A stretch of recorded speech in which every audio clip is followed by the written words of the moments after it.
What's up everyone, how are you all? Today we are back with another blazing Naruto story. What if Naruto was banished and turned the Shinobi world against Tsunade council bashing? If you enjoy then please like, share and do comments. Panting hard, I walked through the forest, carrying Sasuke on my back as I did. It hurts to move, but I guess it must be a side effect of using the fox's chakra for too long. Guess I'll just have to cope with it. Sasuke will be pissed at me once he wakes up, but he should realize I'm doing this for his own good. I'm not going to let someone like Orochimaru take his body. I'm not letting him make that mistake. Walking through the forest, I can see all the destruction our chase has caused. I frown slightly as I see all the blood and sigh sadly. So much destruction. Maybe the Kyuubi's chakra is still in my system, but I can smell the blood and death around me. I sigh sadly, and just keep walking towards Konoha. It's all I can do right now. I have to complete my mission. I don't know how long I've been walking, but I can finally see it. Home. I've finally made it back. Unbidden, a fond smile creeps onto my face. It feels like so long since I've been home, and I've never been more glad to be back. I pick up the pace, my goal for completing my mission motivating me to speed up. Stopping at the gates, I smile. I'm back. TT Ibeo. I whisper softly to myself, and I see pink hair in the distance. My eyes light up in excitement at the sight of Sakura, my heartbeat speeding up. I start to walk towards her as she draws closer. Hey Saku, I start to say, but my eyes widen as a stinging pain hits my cheek. She just slapped me, you bastard, she screams at me, and all I can do is stare at her in shock. I told you to bring him back to me, not beat him up like this.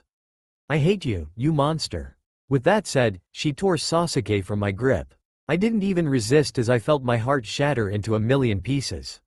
Let's go Sasuke-kun, I heard her whisper to the Uchiha. Watching her take him to the hospital, I look down, feeling defeated. Damn it, I mutter, punching the ground. Damn it, I punch it harder. Damn it, damn it, damn it, damn it. With each damn it, I hit the ground harder and harder. By the time I'm done punching, my knuckles are soaked in my own blood, and I can feel the hot salty tears running down my face. Damn it, Uzumaki Naruto. I glance up, only to see the civilian council standing in front of me. Seeing their smirks, my heart sinks. I know whatever they are about to say, it sure as hell isn't going to be good for me. What? I ask. I didn't even cringe at how bitter my own voice sounds. By official decree of the council, the one in the front, a fat man with brown hair and green eyes, spoke up. You have been deemed dangerous, and a threat to Konoha. And as such, you are hereby banished. My jaw drops, and I can feel my skin lose all color. You are to leave Konoha within 24 hours, or suffer the consequences. I don't even respond, I just stare, unable to talk. They grin smugly at me one more time before turning and walking away. I look down at the ground once more and close my hands into fists. Why am I being punished? Why am I dangerous? Why? Why did they do this to me? Why am I still in this hell? Freedom. In a dark cavern where no light could reach, a strange statue was against the wall. It was a head of some kind, with 9 eyes, all of them sealed shut. Rising from the ground were 2 hands, 9 of which had a different glowing kanji on it. The strange part was what was happening with the statue. A blue light was flowing into its mouth, absorbing a red energy of some kind. Where did this energy come from? It came from Sabaku no Gara, the Godem case cage, now a helpless shell as his biju was being extracted from him. Stood atop the 9 of the 10 fingers of the statue were a group of S-rank criminals that hunted down Jinchuriki and stole their biju, the Akatsuki.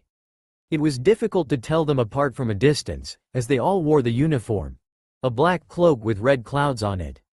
Oi, Leader Sama, a blonde man with a feminine hairstyle spoke, his left eye covered by his hair. Just how long will the extraction take? It will take 3 days and nights, Deidara, Leader Sama, spoke up. His eyes were purple with a ripple pattern, however any other features he had were impossible to see, as he was only visible and heard in the room due to a technique that allowed him to transfer his mind and chakra to the cavern, as were 6 other members of the organization. Really? Deidara raised an eyebrow. I thought that without Orochimaru it was gonna take longer than that. Silence Deidara, Sasori spoke gruffly, his metal tail swinging slowly. We must Foku. Sadly for Sasori, he was cut off as a crazed laughter filled the room. Everyone looked around, but were unable to find the source. Then their eyes widened in shock as before their very eyes, a pitch-black portal of some kind opened up on the ground and a hand erupted from it before it grabbed the earth, gripping it tightly. Ha ha ha, finally, I'm out. All the Akatsuki could do was watch as a being covered in an ebony black cloak came out of the portal. They tried to see his face, but were unable to. All they could see through his hood was a pair of golden eyes. He stood up and laughed loudly. Ha ha ha, and they said I was crazy. They said it couldn't be done. But I'm out. I'm free. The man's crazed laughter filled the room. Kisame grinned. Oh, and just who the hell is this? A new recruit, Leader-sama? No. The leader's eyes narrowed. You. Identify yourself. The cloaked man stopped laughing and glanced up at the leader, his raised eyebrow being unseen under his clack. This is the welcoming party? How rude. It was then the man seemed to notice the blue light and red energy. Following it, his eyes widened. Gaara? But, how? It can't be. It's Ben. Realization appeared to dawn on him. I see. So Konoha is still standing then. The Akatsuki raised an eyebrow, but before they could question him, the man burst out laughing. Perfect. Then I'll burn it to the ground myself. But for now. The man looked up at the Akatsuki. I'm afraid I'm not going to let you kill Gaara. Itachi's eyes narrowed, though it was for his comment of burning Konoha. And how are you going to stop us? He questioned, his voice emotionless. The man just smirked under his hood. Oh, you can revive the Jubi. I don't give a fuck about that. Many of them appeared confused at the man's statement. But Gaara dying? That's a big no. His right eye shifted from gold to silver, and a brilliant light filled the room. The light cleared, but nothing had changed. Deidara smirked. Was that supposed to do something? He tried to reach his pouch of clay, but his eyes widened. He couldn't move his body. He was frozen. All around him, his fellow Akatsuki members appeared to have the same problem. Their mouths and eyes could move, but otherwise they couldn't move at all. Like I said, the man smirked as he walked to the statue. I can't have you kill Gaara. He stared at the energy and light for a minute, before he punched the statue in the jaw with such force. Its mouth slammed shut, cutting off the flow of energy, as a single eye opened. There, you have enough energy from Shukaku, you won't need any more. What did you just do? The leader demanded. The man chuckled, sorry, but I'm not going to give out my secrets so easily. Walking over, he picked up Gaara carefully. Come on buddy, let's get you back to Suna. Sasori, Deidara, stop him. The leader ordered. We can't, Sasori said in his gruff voice. That light has disabled our bodies somehow. We can't move anything but our mouths and eyes. Whistling, the man walked to the boulder blocking the way. It looks like a pebble is in my way, he muttered before tapping it with his foot. It turned into dust in less than a second. Much better. He stepped into the light outside before stopping and glancing back. Oh yes, just one last thing Akatsuki. Reaching up, the man lowered his hood, and even the static Itachi's eyes widened in shock. Standing there, smirking at them darkly, was a young man of 19, his spiky blonde hair in a ponytail, his whisker marks making his smirk look like that of a fox. His silver eye turned back to gold as he stared them down. Stop me on my quest of vengeance, and I'll bestow upon you a fate worse than death itself. Mark my words, cross me and you'll regret it. With his piece said, Uzumaki Naruto vanished into white rose petals, stained red with blood. As he carried Gaara on his back and walked through the desert, Naruto hummed. It has been a long time since he'd been on the surface. Well, a long time for him. For him, it had been a good 3,000 years in that place. But in this place, he estimated only about 3 years had passed, since Gaara looked about the right age. He growled in anger, which means Konoha is still standing. I was hoping when I climbed out of Tartarus that the place would be nothing but a pile of dust, but it appears I am not so fortunate. But that's fine, he smirked. It just means I am going to have the pleasure of burning it to the ground myself. As he said this, his smirk grew. And I'll destroy them in the most humiliating way. Naruto chuckled as his plan already began to form in his mind. Oh, he was going to have so much fun. He could feel it. Sadly, he was snapped out of his thoughts by Gaara stirring on his back. He quickly propped the redhead down, watching him carefully. He didn't know if he was classified as dead or missing, but he wasn't going to be taking any chances. In addition to that, when he'd last seen Gaara, the red head had been rather viscous. He was of course, nothing compared to Naruto as he was now, but he didn't want to fight Gaara in a desert. Gaara groaned lightly as he slowly opened his eyes. Where? Good to see that you're alright, Naruto told him. Gaara slowly turned his head towards the voice, before his eyes widened. Naruto? The blonde gave Gaara a smirk. You didn't forget me, I'm so flattered. Gaara.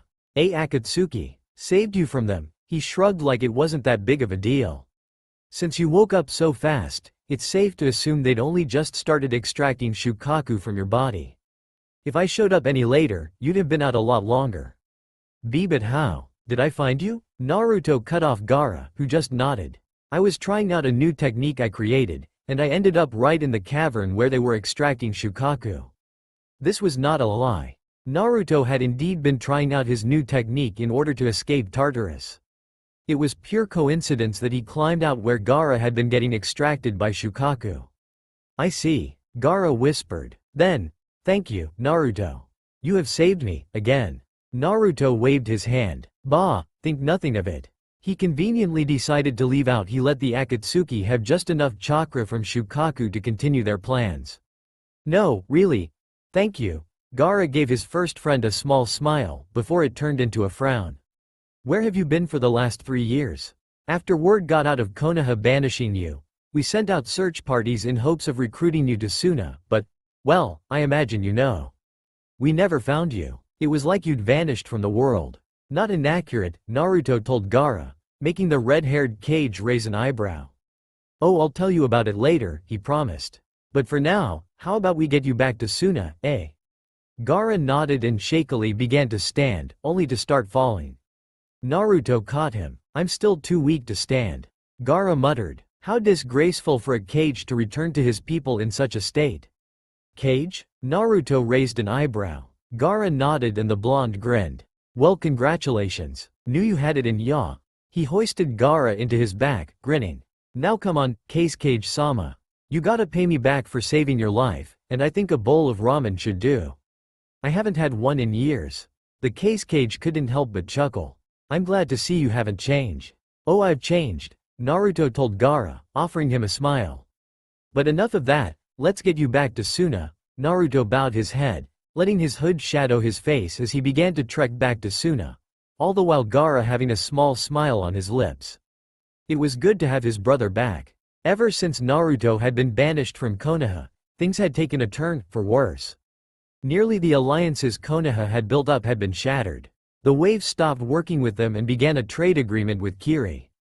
The Spring Country broke the alliance and went independent, and even Suna had broken their alliance once Gaara became Kage. All Konoha had remaining in terms of alliances was Taki, and even that relationship had been shaky recently since the village practically worshipped Naruto for protecting their famous hero's water. Even the Fire Daimyo was furious at their actions and cut their funding. It was starting to be a struggle just to live their everyday life. Tsunade Senju, the 5th Hokage of Konoha, sighed as she sat at her desk doing paperwork. She was still furious at the civilian council for going behind her back and banishing Naruto. That day she'd had a long, stressful day of work, and was working overtime at the hospital after doing paperwork. By the time she'd gotten back to her office, Naruto was banished and there was nothing she could do about it. And the years had gotten worse after his banishment. They'd lost all their alliances, except the one they had with Taki. Life had started to become a struggle for the former, strongest village, all because of the foolish civilian council. When she'd gotten news that Gaara had been kidnapped, she had immediately gathered what remained of Team 7 and sent them to aid Suna and rescue the Kage.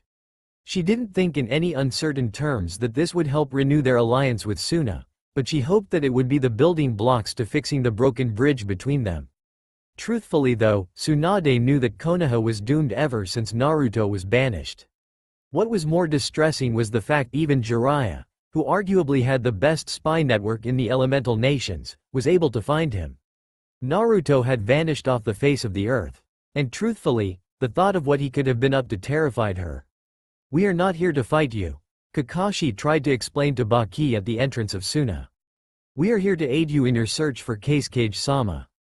Don't try and convince us to let you in, Konoha scum, Baki said scornfully. We have the strictest orders from Kazekage-sama to never let any of you in, even if he is absent. And after what you did to the Uzumaki, we have good reason not to. Kakashi sighed. Truthfully, he couldn't blame Baki. He too was furious at the civilian council. If he had it his way, Naruto would still be in the village and Sasuke would have been put under heavy lock and key. But that wasn't how it happened.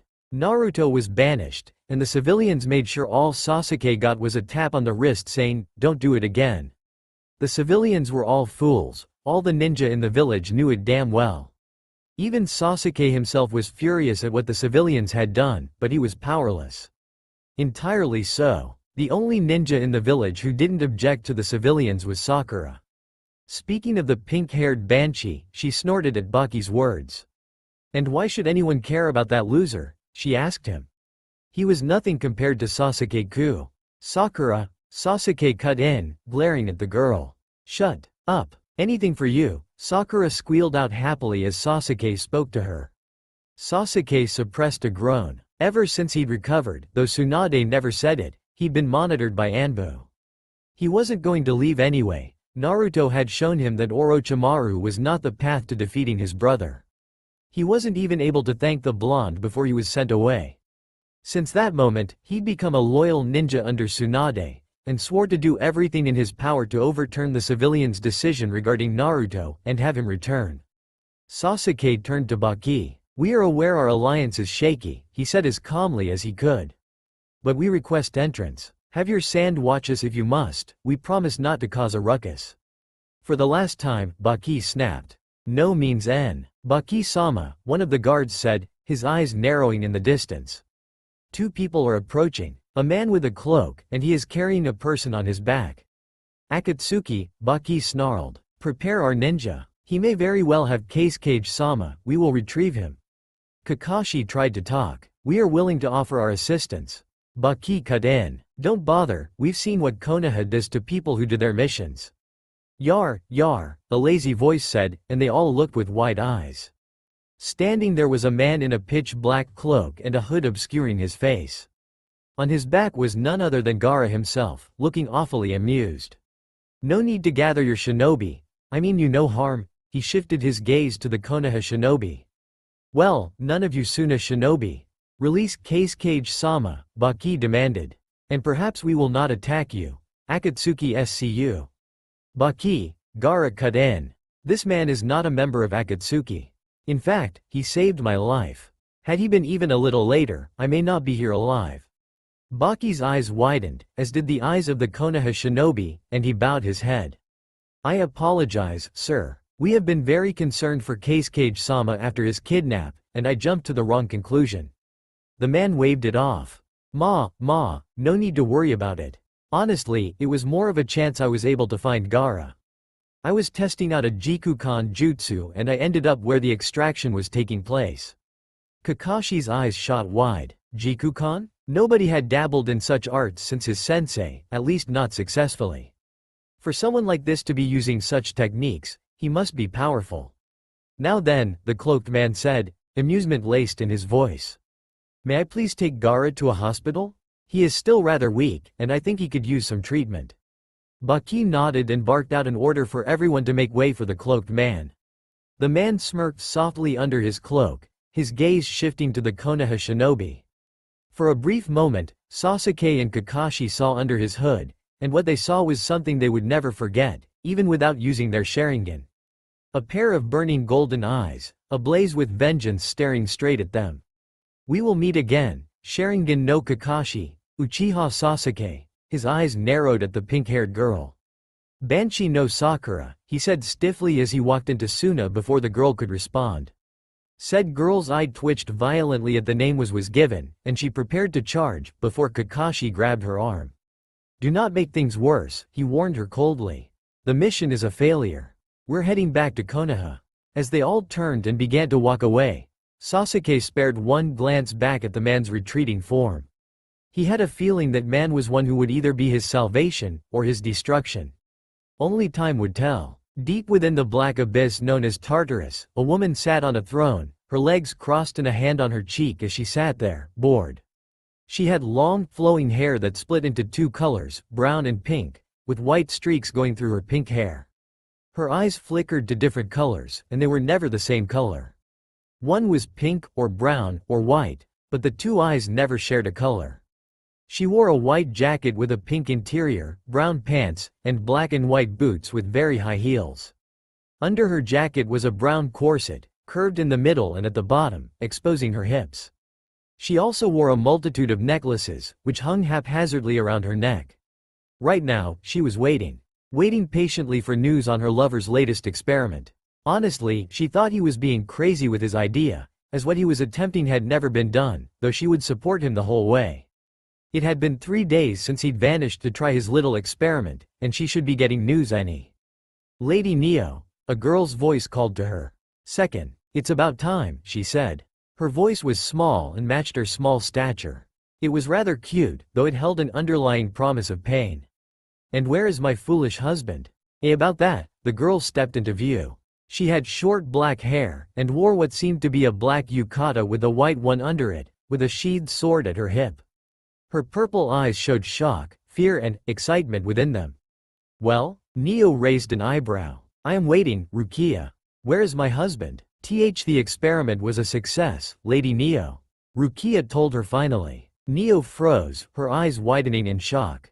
She sat up properly and uncrossed her legs, staring at Rukia. "Pardon?" Rukia took a deep breath as she repeated herself. "Lord Naruto's jutsu worked, Lady Neo. He has escaped Tartarus." The ice cream-themed woman stared at Rukia in shock, before her shock expression slowly twisted into a savage smirk. "I see, Rukia, prepare our armies. We finally have a way out of this pit, and it is time that my husband's world know what we are capable of." "At once, Your Highness." The girl turned and ran from the room to follow her lady's orders. Uzumaki Neapolitan laughed as she stood, the sound echoing throughout the throne room. "It seems you were right, Naruto. You really are the most unpredictable shinobi in the pit and out of it."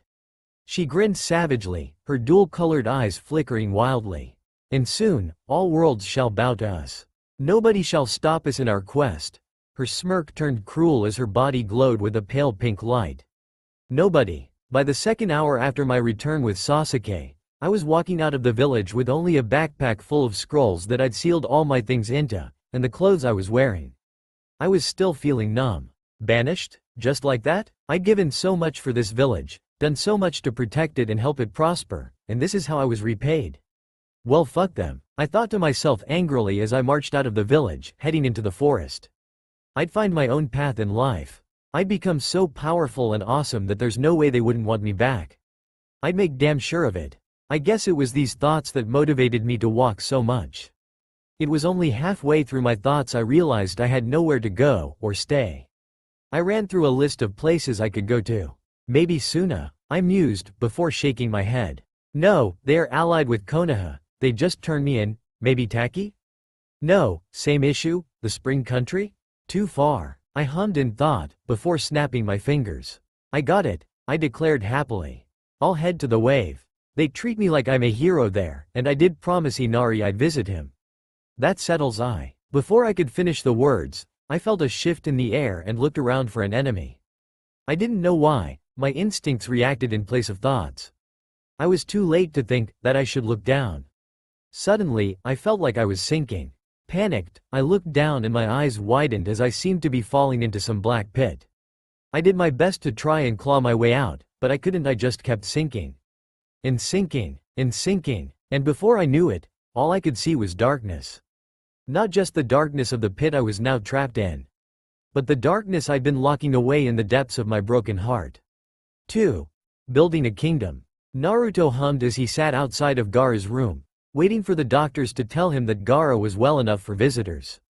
Well, it wasn't like they could stop him if he wanted to see Gaara. He was Uzumaki Naruto for a reason. Saying no to him was something you should never do. Unless you were a girl he was asking for. He might have been crazy, but he wasn't a rapist, well, at least not that he remembered. Man, Neo really knew what kind of liquor could get him Drew. Ah fuck, Naruto groaned. I knew I was forgetting something. His wife was going to be so pissed off at him. He knew that he was meant to bring her here immediately once he was sure his jutsu was a success. He'd bring her tomorrow. She'd only have to wait 2 years and 8 months? He did some quick math in his head, before deciding he was close enough and moved on. Speaking of which, he'd have to find a nice abandoned area for his clones to build a village, no, a kingdom for his army to live. If he made a few million clones, it would be done by the time it was time for him to sleep, though the backlash would be a huge bitch. Excuse me? Naruto was snapped out of his thoughts by a nurse, who was looking down at him. Kage-sama is fine, you may see him now. Naruto nodded and stood. Shouldn't you tell his brother and sister? The nurse frowned. Another nurse has gone to see Temari-sama, but it is unlikely Kankuro-sama will survive, he has been poisoned. The blonde raised an eyebrow as a clone formed into existence. Take the clone with you, it will deal with Kankuro's poison. The nurse blinked in surprise and hesitated before she slowly nodded and led the clone away. Naruto chuckled lightly as he stepped into Gaara's hospital room. The youngest Kage in the elemental nations raised an eyebrow as Naruto entered. Something funny, Naruto? A smirk was his answer as Naruto waved it off. Nothing at all, Gaara. Just thinking is all. Don't hurt yourself, Gaara mocked, smirking at his friend. Low blow, Naruto pouted as he took a seat next to Gaara's bed. That was 3 years ago, I've changed. Shukaku's Jinchuriki narrowed his eyes at Naruto. Where have you been all this time, Naruto? He asked. And don't lie, you know I'll be able to see if you are. Naruto sighed and ran a hand through his hair. Would you believe me if I said in hell? Literally or metaphorically? Literally. Then no. The blonde let out a mirthless chuckle. I'm afraid that is exactly where I've been.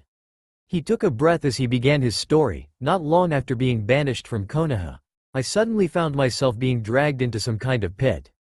I did my best to claw out, but it already had a hold of me. And before I realized it, I was in darkness, and all I could think about were the darkest times of my life. By the time my eyes had adjusted to the light, I'd wallowed in misery for what felt like 1,000 years. Gaara gulped lightly. Was he serious? And then what? Naruto just smirked at him. Someone found me. At first, I thought they'd kill me, but they decided I wasn't worth killing, and was kind enough to explain how things worked in hell. I was down there for 3,000 years, though it seems there is a temporal gap. About 2 years and 8 months down there is a full day up here. The Kage's eyes shot open. What? Why aren't you dead? The time you've been gone is.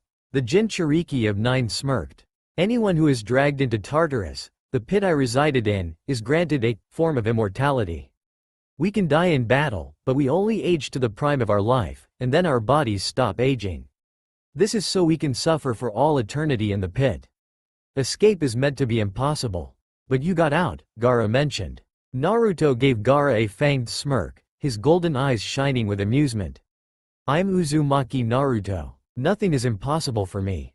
It took 1,000 years, but I finally was able to develop a Jikukan jutsu that allowed me to escape. The exit point just happened to be the cave Akatsuki was extracting Shukaku from. Though my wife is going to be so mad at me. Your wife? Gaara yelled out, startled. You're married? The blonde laughed out. Gaara's reaction was so worth using it as an afterthought. Yep, been married for 1,326 years. Speaking of which, she's going to be so mad since I'm going to miss our next 2 anniversaries. You are married? Gaara muttered, as if he couldn't believe it. He respected and admired Naruto, but his eyes just couldn't make the link between the blonde knucklehead and the idea of marriage. It isn't that surprising. Naruto mumbled grumpily. Yes, Gaara, I am married. Congratulations, the Kage finally said after he'd had a minute to collect himself, even if he felt like pouting. Naruto was married while he'd yet to even kiss a girl. Naruto chuckled lightly and slowly stood up. As much as I'd love to stay, Gaara, I have things to do today, he told his brother in all but blood. Gaara sighed, but he'd expected this. Are you sure you can't stay longer? Naruto shook his head. I cannot, I have important things I must do. But, he tossed Gaara a 3-pronged kunai with a seal engraved onto the handle. If you need me, just stab that kunai. And don't bother trying to decode the seal. You won't succeed. The red-haired male nodded, not that he would try. He would not betray Naruto's trust. He offered his hand. Remember, you shall always have a home with Tsunade. His response was a grin as Naruto shook his hand. I'll remember, Gaara. He pulled his hand away and vanished in a flash of silver. Gaara shook his head, an amused smirk on his lips. Always a thing for the dramatics, you changed less than I thought, brother? There was a flash of silver as Uzumaki Naruto appeared in the middle of a forest. He ran up the tallest tree he could find and grinned. Yes, this would do perfectly, it was a very large forest that would give way to create his new kingdom. He crossed his fingers with a smirk, his golden eyes glowing. Taju Kage Bushin no Jutsu. The forest became a sea of blonde hair and golden eyes. Millions of Naruto stood in the forest, bearing the same smirk as their creator. You know what to do. The original barked out, and all the clones responded with a loud, hi. Before they set to work tearing down the forest, Naruto closed his eyes and slowly drifted off to sleep. When he woke up, he would have his kingdom. The next morning, golden eyes opened and Naruto immediately knew something was wrong. But what was it? He checked his hands. No, they were there. His legs? They were there too. His head? Well, obviously, he'd be dead otherwise. So just why was everything so? At once, Naruto sat up, understanding why as he looked down. His clones had put him in a bed. A bed. He hadn't slept in a bed for 3,000 years, since Tartarus didn't exactly just hand those out. You slept on whatever you could find. He sighed contentedly as he eased into the sheets. It felt good to be in a bed again, to feel how soft and comfortable it was. And all at once, it really hit Naruto. He was out. He was out of Tartarus. Free of his prison, his hell. With a grin on his lips, he jumped out of bed and walked to the window, opening it. His eyes widened and he gasped as he took in the view of the kingdom, his kingdom. The clones were making the finishing touches, but it was gorgeous. Thousands of houses for all the residents of his army, and even more so that they could hold more people. Half the houses would fill his army, and the other half could be for civilians. The kingdom truly held everything he could have thought of. An armory, supermarkets, and he assumed they were full of things already. Restaurants, gaming stores, weapon stores. It was perfect. After he'd truly absorbed the breathtaking sight, he yelled out, "Once you are done with your work, dispel. I'll deal with the backlash." At once, he was on his knees holding his head as he received the memories of over 1,000,000 clones that had been up for hours. He grit his teeth as he fought through the pain. He really should have known better. His wife told him not to overuse the clones, but he never listened. It took him 20 minutes before he could finally stand up, only to immediately fall to his knees as the rest of the clones finished dispelling. Assholes! He cursed as he was once more bombarded by memories. He really should have known better than to trust his clones. They were assholes, just like their creator. He grit his teeth as he worked through the collective memories for a full hour before he could finally stand up, taking deep breaths. Bastards, he grunted, staring at the entrance to the kingdom. He smirked and made a few hand seals. It was time for his army to come. He finished on the rat seal. Jikukan. Jigoku no Dashutsu. 2 years and 7 months. That's how long Uzumaki Neapolitan waited for her husband to open a portal to the surface world. Her eye twitched in annoyance, as did her hands. That bastard. She snarled angrily, the army flinching as they stood before her, as did all the civilians who would be going with them. He forgot to open a portal for us. Of course, Neo had no idea of the time difference between the worlds, so she believed that Naruto had simply left them all behind without a care in the world. Oh, when we get out of here, I am going to give him a stern talking to. My lady. Rukia spoke up, pointing. Everyone's eyes followed her finger, before they widened at the sight of a huge black portal spiraling into existence before their very eyes. Neo's jaw dropped for a moment, before she smirked widely. Ladies and gentlemen, Neo yelled out, we have resided here for too long. Now we walk. To freedom. To freedom. The army and civilians cheered. Neo grinned widely as he walked through the portal, her army following behind her. The first thing Neo noticed was that they were no longer in darkness, there was light everywhere, and it was honestly a little startling for her. She had to strain her eyes and make them adjust. When they adjusted, she gasped as she noticed they were standing in an absolutely huge kingdom. It was ridiculously massive, enough room for the army and civilians and then some. The final thing she noticed was the sun-kissed blonde hair standing on the balcony of the castle in the middle of the kingdom, along with the huge tree that spiraled up behind it as if it were a guardian. Uzumaki Naruto spread his arms. Welcome to the elemental nations, he roared out, his eyes glowing with twisted thoughts and dark intentions. Neo shivered in delight. Welcome to our revenge. The army cheered loudly, along with the civilians as tears cascaded down their cheeks. They were free of Tartarus, they were finally free. And now it was time for them to have their vengeance on the worlds for abandoning them to that hell. This they swore. The ice cream-themed girl walked towards the castle as Naruto jumped down. She punched Naruto in the stomach as he walked to her. That was for nearly taking 3 years to bring us here, she told him. Naruto grunted from the hit before smirking. About that, Neo, it appears that we something of a time distortion between Tartarus and this world. His smirk became sinister, and Neo shivered in delight once more. One I believe we can abuse. So the mission was a failure? Tsunade asked as she saw Team Kakashi enter the room. Kakashi held no emotions on his face. Sasuke had a frown, while Sakura looked furious. Failure might not be the right word, Kakashi told Tsunade. It was Tsunade's turn to frown, explain. Kakashi scratched the back of his head. Well, we got to Tsunade just fine, and we were having some trouble trying to convince Baki to let us into the village so we could help, but then, well, some man in a cloak came over, carrying Gaara on his back.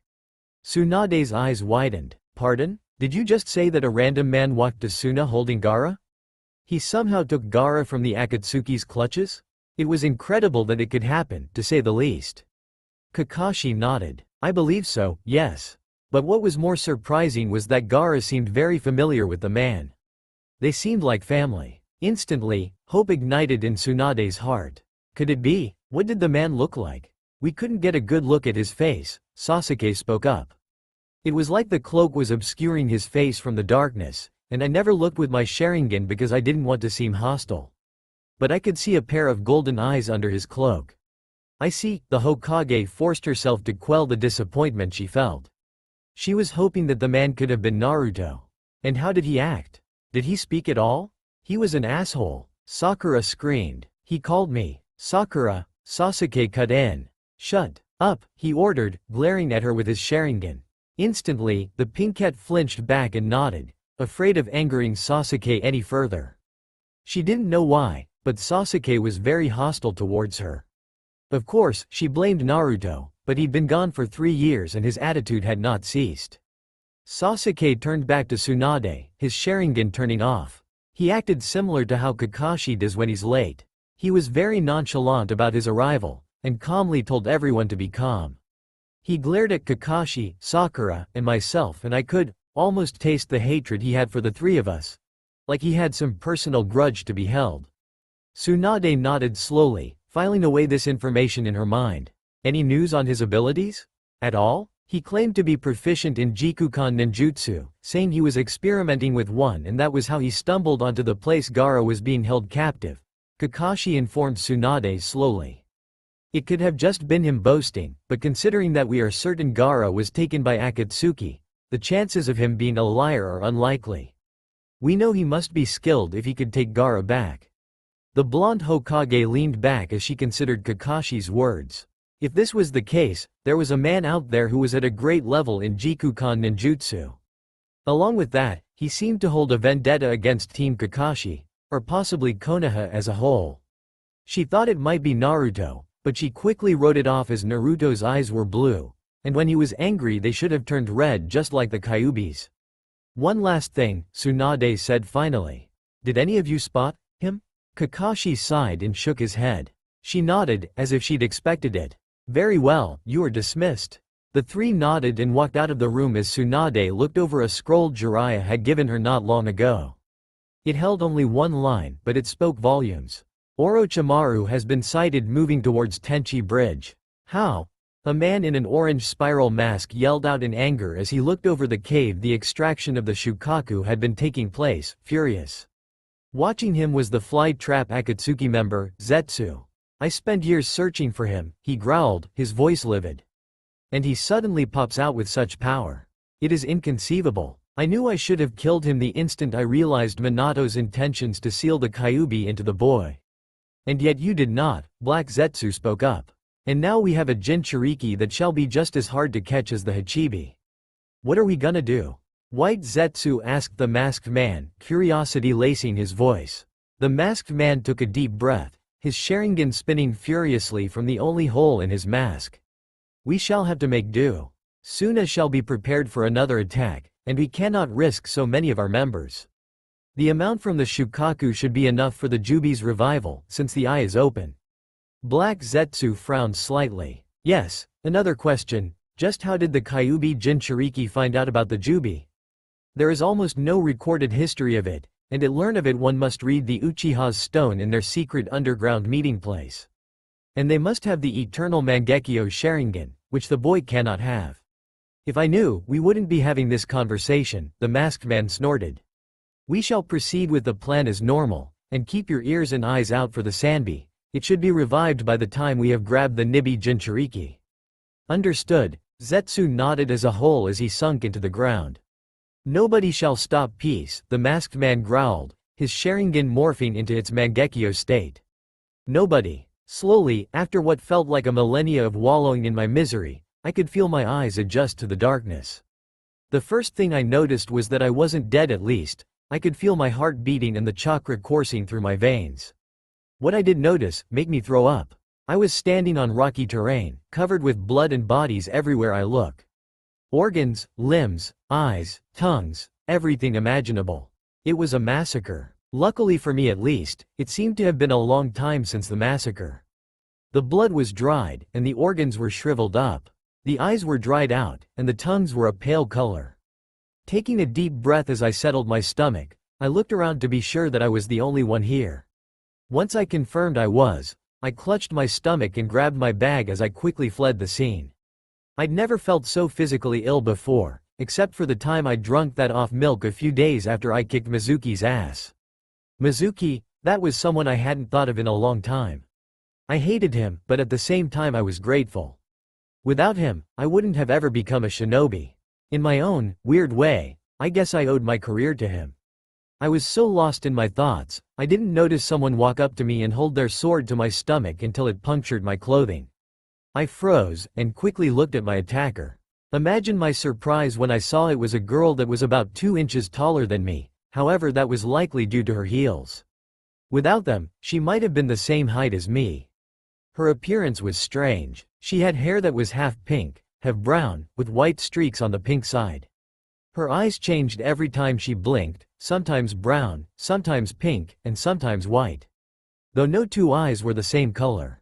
She had an incredibly cold look on her face as she held her sword to my stomach, and in her other hand was the rest of an umbrella? It took me a second to see the handle of her weapon was that of the umbrella. Did she store her sword in the parasol? Wait, I managed to find my voice.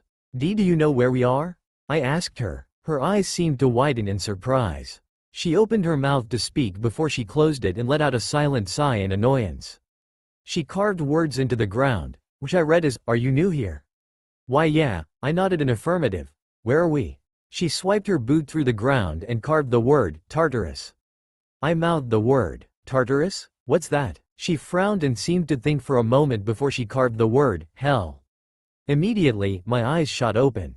I was in hell, literally. That was just great, out of a metaphorical hell and into a literal one. Just perfect. How long have you been here? I asked her eventually. She looked rather young. She carved into the ground once more, giving me an annoyed look. Long time, lost track. All are immortal here. Can die in fight, but only age to prime. I felt my throat go dry as I read her words. Immortal? I was immortal? I'd aged to my prime and just stop aging? How long is I going to be here? What had I done to deserve this? She noticed my panicking state and began to walk away, clearly having lost interest. I looked up and called. Wait. Once more, she gave me an annoyed look, gesturing for me to continue. See, could we travel together? Just for a while, so I can get used to how this place works. There was a moment of consideration before she shrugged and nodded, turning away. I quickly ran to catch up with her, not wanting to be left behind. I'm Uzumaki Naruto, I told her, and she looked at me with a raised eyebrow. I thought if we're going to travel you might as well know my name. What's yours? She rolled her eyes in irritation as she carved a single name into the dirt. Neo. I smiled lightly as I continued to walk with Neo, no longer talking as silence overcame us. She seemed content with that as she continued to walk, slipping her sword into her parasol and twirling it. At least I wasn't going to be stuck in this hell alone. I'd been traveling through Tartarus with Neo for a few days, but I'd already learned a good amount about how she thought and how she acted. She was a really playful person who enjoyed teasing me or making me flush. She found it as a great source of amusement. She could even be very playful in a fight, but she had a poor habit of toying with her enemy instead of just finishing the job straight away. She also seemed to grow rather comfortable around me rather quickly, though that was probably because she knew she was stronger than me. She and I both knew it, even if I didn't want to admit it. She also liked to mess with my mind using genjutsu. Every so often I'd wake up and I'd find myself surrounded by wild, rabid bears and freak out, only to see Neo giggling to the side and realize it was an illusion. I couldn't even break her genjutsu the way we were taught in the academy, which was just a testament to how strong she was. There was one more strange thing I noticed about her. Sometimes she'd open her mouth to say something, before she closed it and chose to carve words into the sand. With all her silence, I assumed she was a mute, but sometimes I'd hear her mutter something under her breath, even if I couldn't hear it clearly. Did it mean she only spoke around people she trusted? I yawned as I woke up one morning on the 7th day of us traveling together. I slowly looked up only to see Neo's dual-colored eyes staring down at me. "Gah!" I yelled out as I suddenly sat up in surprise. I slowly turned and glared at the sight of the ice cream girl silently giggling at my reaction. It wasn't funny, I insisted to her, and she just gave me a smirk that screamed, yes it was. I glared at her twice as hard for that, but she just continued her silent laughter. I let out a sigh as I slowly stood up, rotating my shoulders. "What's for breakfast this time?" I asked. If anything, Tartarus didn't lack any animals to hunt for. They were just incredibly hard to kill since about 99% of them had aged to their prime and just grown stronger with time. She offered me a shrug and pointed towards the forest. "So in other words, you're making me hunt for it again?" I said with a deadpan expression on my face. Ever since I mentioned I was a shinobi, she decided I do all the hunting and cooking for us. I wasn't too mad, it helped me train up my stealth even further, and let me practice my cooking. When she gave me a grin and a nod, all I did was sigh as I did a few stretches. "I'll be back in like 10 minutes to a half hour," I drawled out. And once more, "Please do not touch my things." Before she could respond, I headed into the forest.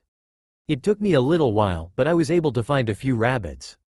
I felt kind of bad because rabbits are really cute, but Neo and I needed to survive with a small amount of reluctance on my part. I threw my 6 kunai for all 6 rabbits. They all squeal for a minute in pain, before they fell to the ground dead. That should cover breakfast and dinner for 3 days. I mumbled as I carried them back to the area Neo was waiting for me at. When I arrived, I called out to her, "Yo, Nay." I suddenly froze, my face growing pale as I saw what she held in her hand. She was holding my journal. In that journal was every detail about my life in Konoha. Everything. She looked up to me, surprise in her eyes at me being back so soon. She raised the book and pointed to it, her eyes demanding an explanation. Fear overtook me. I couldn't tell her, I couldn't bear to be looked at with those eyes again. Before I knew it, I dropped the 6 rabbits and snatched my journal away from her, stuffing it in my bag as I picked it up and ran from her. I couldn't tell if she was chasing me or not. She was as good at stealth, if not better at it than I was. All I could do was run. The idea of being feared or hated like that once again, it shook me to my core.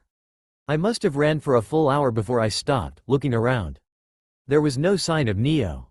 I sighed in relief and began walking, even if I felt bad that I'd left her behind. She'd been kind enough, sort of, to teach me how things worked in the pit, and I was grateful. But the idea of her looking at me with eyes of fear and hate. I heard a yelp of surprise as pressure as I accidentally knocked someone over. I winced and broke out of my thoughts, quickly offering my hand. "I'm so sorry," I muttered as I looked to the person I knocked down, and before I knew it I was blushing. Pale skin, long, wavering black hair, beautiful but predatory amber eyes. On top of her head was a little bow that seemed to twitch for a second. "It's fine," the girl said, taking my hand and letting me help her up. Sorry," I stuttered out. I was lost in my thoughts and wasn't looking just where I was going. "I apologize," I bowed my head. To my surprise, the girl tilted my head up and gave me a soft smile. "You are a very polite boy," she said. She didn't look very old, but then I remembered about the immortality the pit granted. "Don't worry, I'm not injured. I don't have a single scrap or bruise, so no harm done." Thanks, I mumbled, and she turned and began to leave. Wait, I called out. She stopped and looked back, raising an eyebrow. Yes? If it isn't too much trouble, do you think we could travel together? I asked, making her eyes widen in surprise. I won't slow you down or anything, I was with my friend until now and she and I had an argument that made me run away. I don't want to be alone, so if it isn't too much trouble, do you think we could travel together? Just until she and I can make up. The woman hummed in thought, tilting her head as she thought about it before she nodded. I don't have a problem with that. Just please make sure you can carry your own weight, okay? I nodded and walked to her, offering my hand. I'm Uzumaki Naruto, I told her. She raised an eyebrow as she shook my hand. Your name is Uzumaki? What a strange thing to name a child. Confusion overtook me. Uzumaki is my family name, Naruto is my given name. Where I come from, it's common to use your family name first. Ah, she nodded. That clears it up. It is nice to meet you, Naruto. I'm Blake Belladonna, Blake being my given name. I look forward to traveling with you. Had either of us been paying attention, we might have heard the shocked gasp from somewhere behind us. 3. Pathway to the crossroads. Naruto sat in the middle of the dojo area that resided within the castle. He currently only wore a pair of black pants, and sat cross-legged on the floor, in a meditative pose. He slowly sucked in a deep breath, holding it inside of himself for a moment, before he gently exhaled. He'd been doing this for nearly an hour or so, but honestly he loved meditation very much. It was incredibly relaxing for someone like him. He usually had a lot of pent-up aggression. So this is where you were, a cool voice came from behind him. Cracking open one of his golden eyes open, Naruto just smirked without turning around. I'm not surprised you were the first to find me, he said, amusement lacing his voice. You always did have a sort of sixth sense to where I was. You know what kind of people I had to be on a team with, she told him. Is it really any surprise I have a sort of sixth sense for knowing where troublemakers like you are? Naruto barked out a laugh as he stood up, turning around and giving the girl a smirk. You make it sound like you didn't cause your fair amount of trouble over the years, Blake. Blake Belladonna just smiled at him, her bow twitching slightly as she walked over to him and wrapped her arms around him. Thank you, she told him. I honestly never thought we'd never escape that pit. You gave us our freedom, and nothing means more to me more than that. He smiled lightly. You don't need to thank me, I also wanted to get out of that pit, Blake. I'm just glad that we could finally escape and get our revenge on the worlds that shunned us. She gently rested her head on his chest. So, what crazy thing do you have planned next? She asked him, and he could feel her smirk. And don't act like you have nothing planned or it isn't crazy. I'm not stupid, and you know it. True enough, he muttered. I sent some clones to scout through the nations, and one of them discovered Orochimaru. You know, the snake pedo is headed towards Tenchi Bridge to kill one of the Akatsuki members, who is meeting with one of his contacts that he has spying on Orochimaru. So 2 birds? Blake pulled away. And are you planning to go alone? No, he told her. I have no doubt I can kill them both, but I know Orochimaru, and he is a snake through and through. I will not risk him slithering out of my grasp. I was thinking perhaps I'd bring Percy and Talia along. Waterboy and Zappy? Blake sounded surprised, using the nicknames Naruto had given the two when he'd met Percy and Talia down in the pit. Naruto smirked and nodded. Yep, Waterboy and Zappy. The two might not get along, but when they work together in battle, the two are forces of destruction. With Percy's near-god-like control over water he's obtained over the years, and Talia's masterful skill using lightning that her father would be jealous of, the two are a vicious team. Blake hummed before she nodded slowly. Do you mind if I tag along? I want to experience all the nature in this world, plus I could use a good fight. It gets terribly boring fighting the same people over and over. Sounds good, he told her as he headed to the exit of the dojo. Do me a favor and inform Talia and Percy of what we're doing. We'll be leaving for the Tenchi Bridge in 2 days. Should I act? Tsunade muttered as she continued to read the one line Jiraiya had put in the scroll. Orochimaru, it seemed, was on the move after 3 years. Perhaps Kakashi's team, she mumbled before shaking her head. No, I shouldn't send Sasuke. He is who Orochimaru is after, a group of Anbu. Frowning, she shook her head. No, I need them for missions. I'll just have to risk sending Team Kakashi. I'll have Tenzo accompany them though. One Anbu shouldn't hurt my resources. If I may, a voice said as a man entered the room, and Tsunade's eyes narrowed her eyes. I believe I have someone who can aid your team. One of your root, you mean? She said offhandedly. Danzo didn't respond. Fine, but understand he will be monitored, am I clear, Danzo?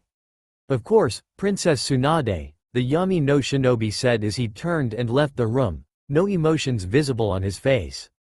Tsunade sighed. Cat, she spoke up, an Anbu with the mask appearing in front of her. Fetch me Team Kakashi and Boar. Tell them to have a mission. Also inform Boar he shall be acting as a Jonin under the name, Yamato. Hi, Hokage-sama, the Anbu said as she vanished. Tsunade slowly pulled out a bottle of sake from her bottom drawer. She needed a drink right now. Sasuke took a breath as he went through his kata at Team 7's training grounds. He enjoyed the peace and quiet that was no Sakura, Kakashi, or Naruto. Honestly though, he missed Naruto. He was the Uchiha's best friend, and he tried to kill him, and came damn close too. Sasuke shuddered at the thought he could have killed Naruto. Granted, he supposed that banishment wasn't much better than death when it came to Naruto. Letting out a sigh, he finished running through his kata and was about to begin practicing his jutsu, when he heard a certain banshee scream for him. Sasuke-kun. His eye twitched as he slowly turned to her, doing his best to maintain a neutral face. Needless to say, he was glaring at her rather heavily. What do you want? I came here to tell you that Tsunade-sama has a mission for us, she told him, before blushing. And I was hoping you'd go on a date wi. No, Sasuke shot her down before she could finish. She growled. Is it because of Naruto Baka? The last Uchiha looked at her for a few seconds before laughing. Do you really think this is Naruto's fault? You really think I keep rejecting you because of Naruto? Yes, there's no other explanation, Sakura growled out angrily. Sasuke stopped laughing and gave her a cold look. Naruto has nothing to do with it. The reason I keep rejecting you, Sakura, is because you are an awful excuse for a human being. All at once, Sakura felt as if her world was crumbling around her. You heard me, he snapped. Since day one, you have shown that you are a horrible person. Just look at Naruto for how you really are. He did his mission, and he saved me. What did you do though? You attacked him and broke his heart. But why does he? Sakura tried, but Sasuke was on a roll now. Because he loved you, Sakura, he snapped, his Sharingan blazing into existence as Sakura gasped. Naruto loved you with all his heart and soul. And you took his love and crushed it to pieces because he followed the mission parameters. The pinkette took a step back. Naruto loved me, she spoke as if she couldn't believe it. A crush, yes, she knew that. But love? That's right, Sasuke growled. And you crushed his heart. I was still barely conscious, and you showed me what a real monster was like that day. So understand this, Haruno Sakura. I will never, in a million years, go out with you. The most that you will be to me is a friend, and currently you are just someone I have the displeasure of working with. And with your current attitude. He walked past her and whispered just loud enough for her to hear as tears cascaded down her cheeks. That is all you will ever be. As he glanced back, his Sharingan would forever engrave the sight of his teammate collapsing onto the ground and crying her eyes out into his memory. He looked away, his cursed eyes returning to being black as he headed towards the Hokage Tower to find out just what the mission was. He had a horrible feeling about the mission, and considering his run of luck with missions, he had good reason to believe this mission wouldn't go according to plan. Sea green eyes burrowed into the lake in front of him, strained disbelief visible in them. Sitting by the lake was a boy with short black hair and a tanned complexion that had paled over time. He was dressed in an orange shirt, a black jacket, and blue jeans. He slowly turned over a pen in his hands as he stared at the lake. I can't believe I'm out, he whispered softly. I honestly didn't think we'd ever escape. But I'm out. The air, the smell of the water. He inhaled slowly and exhaled, smiling. Freedom, yes, none of us can really believe it, Blake's voice came from behind. Glancing back, he saw the small smile on the girl's lips. Surprising, is it not? The teen merely nodded as he shifted his gaze back to the lake. It's not often you come and find me, Blake, he said. Any reason why you're here? Naruto will be taking you, myself, and Taliah on a mission to the Tenchi Bridge in 2 days, she told him. The teen raised an eyebrow. A mission already? I suppose there's no rest for the wicked. why are we headed to this Tenchi Bridge? We'll be confronting the snake pedo, she quoted Naruto, and the boy visibly shivered. Naruto really described Orochimaru in a creepy way. It should give you some time to get ready. Right, he stood up, looking over the water. Anything else I should know? Nothing comes to mind, Blake told him. She turned around and walked away. I'll see you in 2 days, Percy. Perseus Orion Jackson nodded as he began to walk into the water. See you around, Blake, he said as he submerged into the water, a smile on his lips as he did so. He couldn't wait. A bolt of lightning struck a tree, igniting it in fire as the wood turned black from the intense heat. Standing nearby the tree was a girl. The girl had spiky black hair and a black leather jacket. She wore a silver circlet on her head like a princess's tiara, which didn't match her skull earrings or her Death to Barbie t-shirt showing a little Barbie doll with an arrow through its head. Her eyes were a stunning electric blue in color, and her skin was pale. TCH, she growled out. That was way too weak. I've been getting sloppy. I used to be able to summon lightning far easier than I can now. She sighed in annoyance as she sat down by the burning tree, glaring daggers at it. She was going to have to step up her training if she wanted to use her lightning more effectively. Having troubles, Talia? Blake's voice came from behind. Glancing back, Talia breathed out through her nose. Just a few. Any reason you're here right now, Blake? As a matter of fact, yes, the girl nodded, gently running a hand through her long black hair. You, myself, Percy, and Naruto have a mission to the Tenchi Bridge in 2 days to deal with Orochimaru. Instantly, Talia grew serious. She'd heard of the Sannin from Naruto, and knew they were no joke. Surely Naruto could do it alone? She asked. He could, Blake agreed. But he doesn't want to risk Orochimaru slipping away this time. He wants that man out of the equation, and he could be a problem if we don't take care of him now. Talia gently bit her lip and she thought about it. On the one hand, Orochimaru was very skilled. On the other hand, it was for Naruto, and she definitely owed him. I'll be waiting at the kingdom's gates in 2 days, she told Blake. The girl nodded, turning around. I suggest you try asking Naruto to get some clones to steal some scrolls from Kumo and see if you can get some Raiden jutsu. With that said, Blake sunk into her shadow and vanished. Talia turned back to the burning tree and glared, determination in her electric blue eyes. In 2 days, she would be ready. Today, we shall be discussing Uzumaki Naruto, the Kyuubi Jinchuriki, a voice boomed throughout a cavern. Standing on 9 of 10 fingers were the Akatsuki. We have had you all on the lookout for him for nearly 3 years, and yet we have no sighted him. And somehow, he has gained enough power to stop us sealing the Shukaku. This cannot stand. Yeah, Deidara spoke up.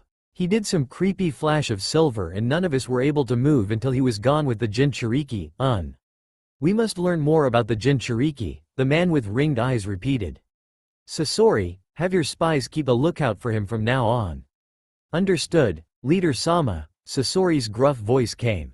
I should also inform you I shall be leaving to the Tenchi Bridge to speak with the spy I left with Orochimaru.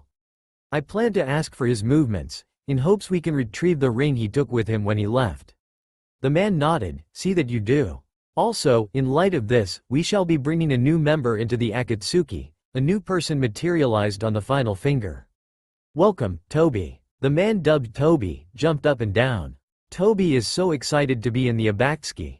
Toby, Zetsu's voice came calmly. We have discussed this, we are the Akatsuki, not the Akatsuki. Clear? Toby understands. The man nodded. Because Toby is a good boy. Unseen to all of them, a Sharingan span furiously within the eye hole in Toba's mask. He would catch that Jinchuriki and bring peace. Mark his words, or his name wasn't Madara Uchiha. Team Kakashi, Tsunade spoke up as the team stood in front of her. She deliberately ignored Sakura, whose eyes were red and was doing her best to avoid looking at Sasuke. As you are aware, you are being assigned a mission. What you must know is that this is an S-rank mission, and I cannot guarantee you will return alive. Kakashi looked around at his team, closing his eyes before he nodded and looked to Tsunade. We accept. What is the mission, Hokage-sama? We have information that Orochimaru is heading to the Tenchi Bridge, she told them, making Sasuke tense. You are to head to the Tenchi Bridge and capture Orochimaru, or kill him. Any people he brings with him you are to try your best to capture, if you cannot then eliminate them. For the difficulty of this mission, another Jonin will be joining you. Enter. Team 7 glanced back as a man entered the room. He had brown hair, a kind smile and wore a very odd-looking headband. "Hello," he said to them. "My name is Yamato, and I look forward to working with all of you." Kakashi's lone eye widened as he saw the Jonin. He opened his mouth to speak, before it snapped shut. "Glad to have you on board, Tenzo," he turned back to Tsunade. "When do we leave, Hokage-sama?" Immediately, she told him. "You are to leave within the hour, and get there within 2 days. If the mission proves to be too difficult, you are to cut your losses and return." Dismissed. "Hi, Hokage-sama," they all declared, though Sakura was much quieter than normal. They all filed out the room, going to prepare for the mission. The blonde Hokage leaned back, pulling out a bottle of sake and chugging down some of it before she set it back on her desk. "I hope this mission doesn't go badly," she whispered softly. "Blake," my voice came out slowly as I looked at her. We'd traveled together for about 2 days, and I was still somewhat wary around her. I was growing used to her though. "Yes, Naruto?" She spoke up, glancing at me as we sat by our campfire. "Can you tell me a bit more about Tartarus?" I asked. "I know only the bare minimum, so I could use some help." She nodded. "That's fine," she told me and leaned back. "Where to begin? Well, Tartarus was originally a place described in Greek mythology." She stopped seeing my confused look. "You don't know about the Greeks? What's a Greek?" I asked blankly. Never heard of that before, and I actually liked history class a good amount. She opened her mouth before she shut it. "I'll say more on that later," she told me. Anyway, it was described in Greek mythology as a place below even the underworld. It's the place someone is sent if they have committed an unforgivable evil, or if they pissed off Zeus too much, Zeus being the king of the Greek gods.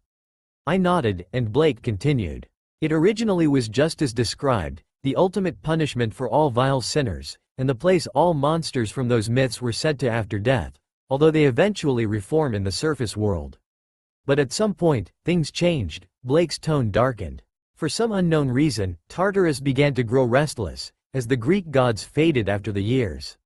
At random points, portals opened up and sucked in anybody who was in their grasp. Innocents and criminals alike." She sighed once more, looking up. "That's how I ended up down here. My team and I were pulled into Tartarus. We got separated as soon as we were pulled in. I don't know how long I've been down here anymore, but on the better side of a millennia if I had to hazard a guess."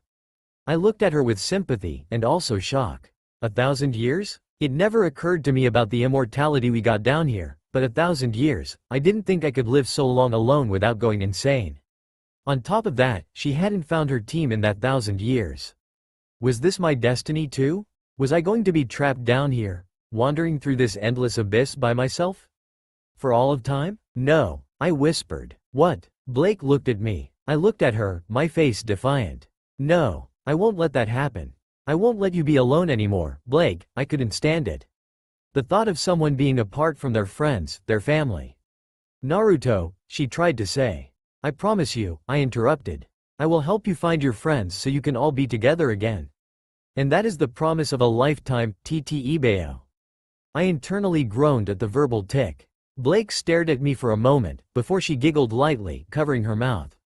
"All right, Naruto," she smiled at me. "I'll be putting my faith in you from now on, all right?" I gave her a grin and nodded. I wouldn't betray her faith, her trust in me.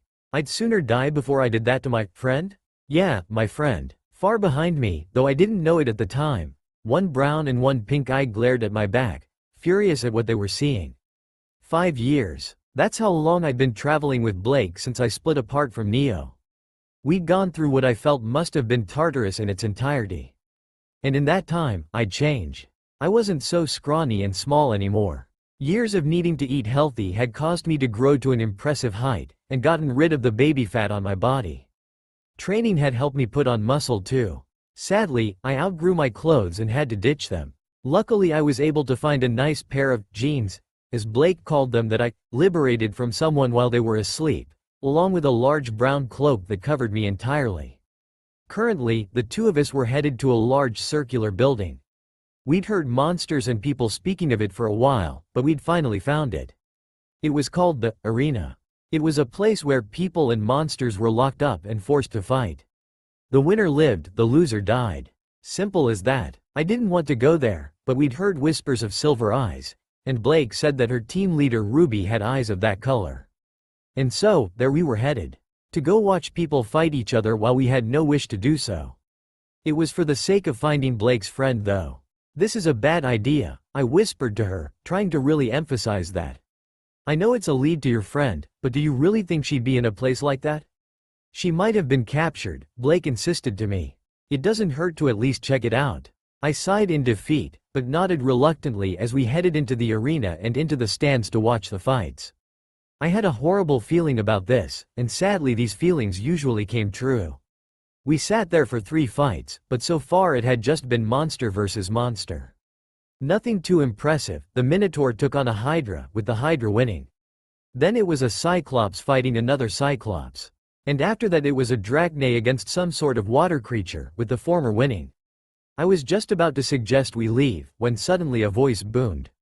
All stand for the Queen of the Pit. Instantly, everybody made their way to their feet, and so Blake and I followed suit.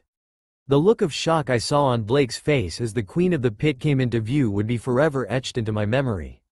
She stood there, her red hair long and flowing down her back, her face a perfect shape and her lips a rosy red. A white cloak covered her body, but a red scythe was attached to her back, and her eyes were a cold silver. My blood ran cold. This girl, could it be? I spared a glance at Blake, and the shock she bore confirmed my thoughts. Based on how she'd been described, I never would have expected Blake's team leader to be like this. But a lot could change in 1,000 years. What I was seeing right now was definite proof of that. And I had a feeling I'd see more proof as I traveled. Shall we begin the 4th match? Rose Ruby said in a cold voice that sent shivers down my spine. Blake looked horrified at what she was seeing. Just what had we gotten ourselves into? Skinning a snake. Naruto leaned against the gates of the kingdom, his cloak covering his body entirely except for his eyes. He tilted his head and cracked his neck, letting out a grunt of satisfaction as he waited for the rest of the group that would be heading with him to the Tenchi Bridge. It had been 2 days since he decided Orochimaru couldn't be allowed to remain alive, and it was about time for them to head off to the bridge. Now he was just waiting for them to arrive. Hey Ruto. Speaking of them, it seemed Percy was here. Shifting his gaze to the son of Poseidon, Naruto saw a grin on his face. Hey Percy, the blonde replied, giving Percy a high five. You ready for this mission? Percy nodded. As ready as I'll ever be, Ruto, he told the blonde as he stretched. We still waiting on Pinecone Face and the Miss Shadowcat? The Jinchuriki gave Percy a nod. Yeah, knowing Blake she'll be here in 5 more minutes on the dot, while Talia should be.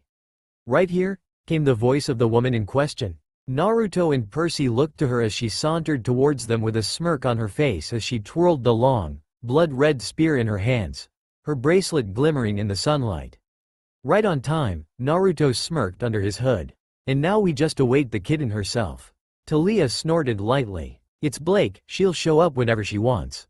We might as well grab a bite to eat. Ah, but that's where you're wrong. Naruto looked at Talia, his golden eyes sparkling in amusement. I've known Blake for nearly 3 millennia. She'll be here in 3 minutes now. You can't possibly know that. And yet I'm saying I do, Naruto retorted. Just wait 2 minutes, and you'll see. Percy cut in before Talia could try and return fire. Cool it thalls, he said. Don't bother arguing with Naruto. He traveled with Blake for years down in the pit. If anyone knows Blake, it is definitely Ruto. Talia glared at Percy. Stay out of this seaweed brain, she snapped at him, before she realized her mistake. Instantly, Percy looked down as he felt pain flood his body from the use of that old nickname. A name he hadn't heard since Annabeth had died down in the pit. What did I miss? Blake's voice cut in as she arrived, drawing the ire of Talia as she already felt bad for what she'd said, and light amusement from Naruto. Instead of responding to the fondness, Naruto merely pat Percy on the back.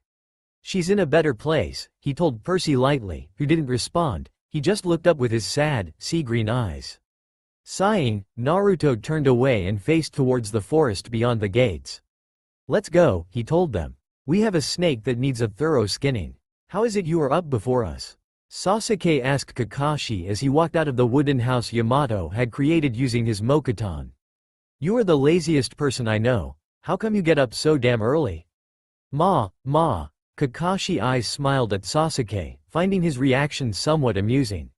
He rarely got moments like these anymore. Don't concern yourself with that, Sasuke. For now, could you go wake up Sakura? No, the Uchiha said indifferently. She is intolerable and constantly tries to get my affections. I do not want them, nor will I ever want them. She is nowhere near my type of girl, at all. Sasuke let out a groan. This had been a running gag among Jonin and Chunin for a while now. They all said he'd have to be gay to turn away all the girls he did. He wasn't gay, he just had yet to find a girl to fit his interests. I don't see how that concerns you, Sasuke said. Just know it isn't a fangirl. I don't know how Tsunade didn't beat the fangirl out of her damn ass, but I guess she'll be a fangirl for life. At least she can heal. The Jonin said nothing, though Sasuke's assessment was correct. Sakura was far too into the path of a fangirl to turn away, but she was thankfully a semi-competent kunoichi when Sasuke was not involved. When he was though, it was instant fangirl. Then I'll wake her, Kakashi said after a moment of silence, and he headed inside. Shrugging, Sasuke took a seat on a rock as he waited for Kakashi and Yamato, along with that weird third teammate they had now. Sighing, Sasuke looked to the sky. Ever since they'd set off on this mission, his bad feeling about the mission had been getting worse.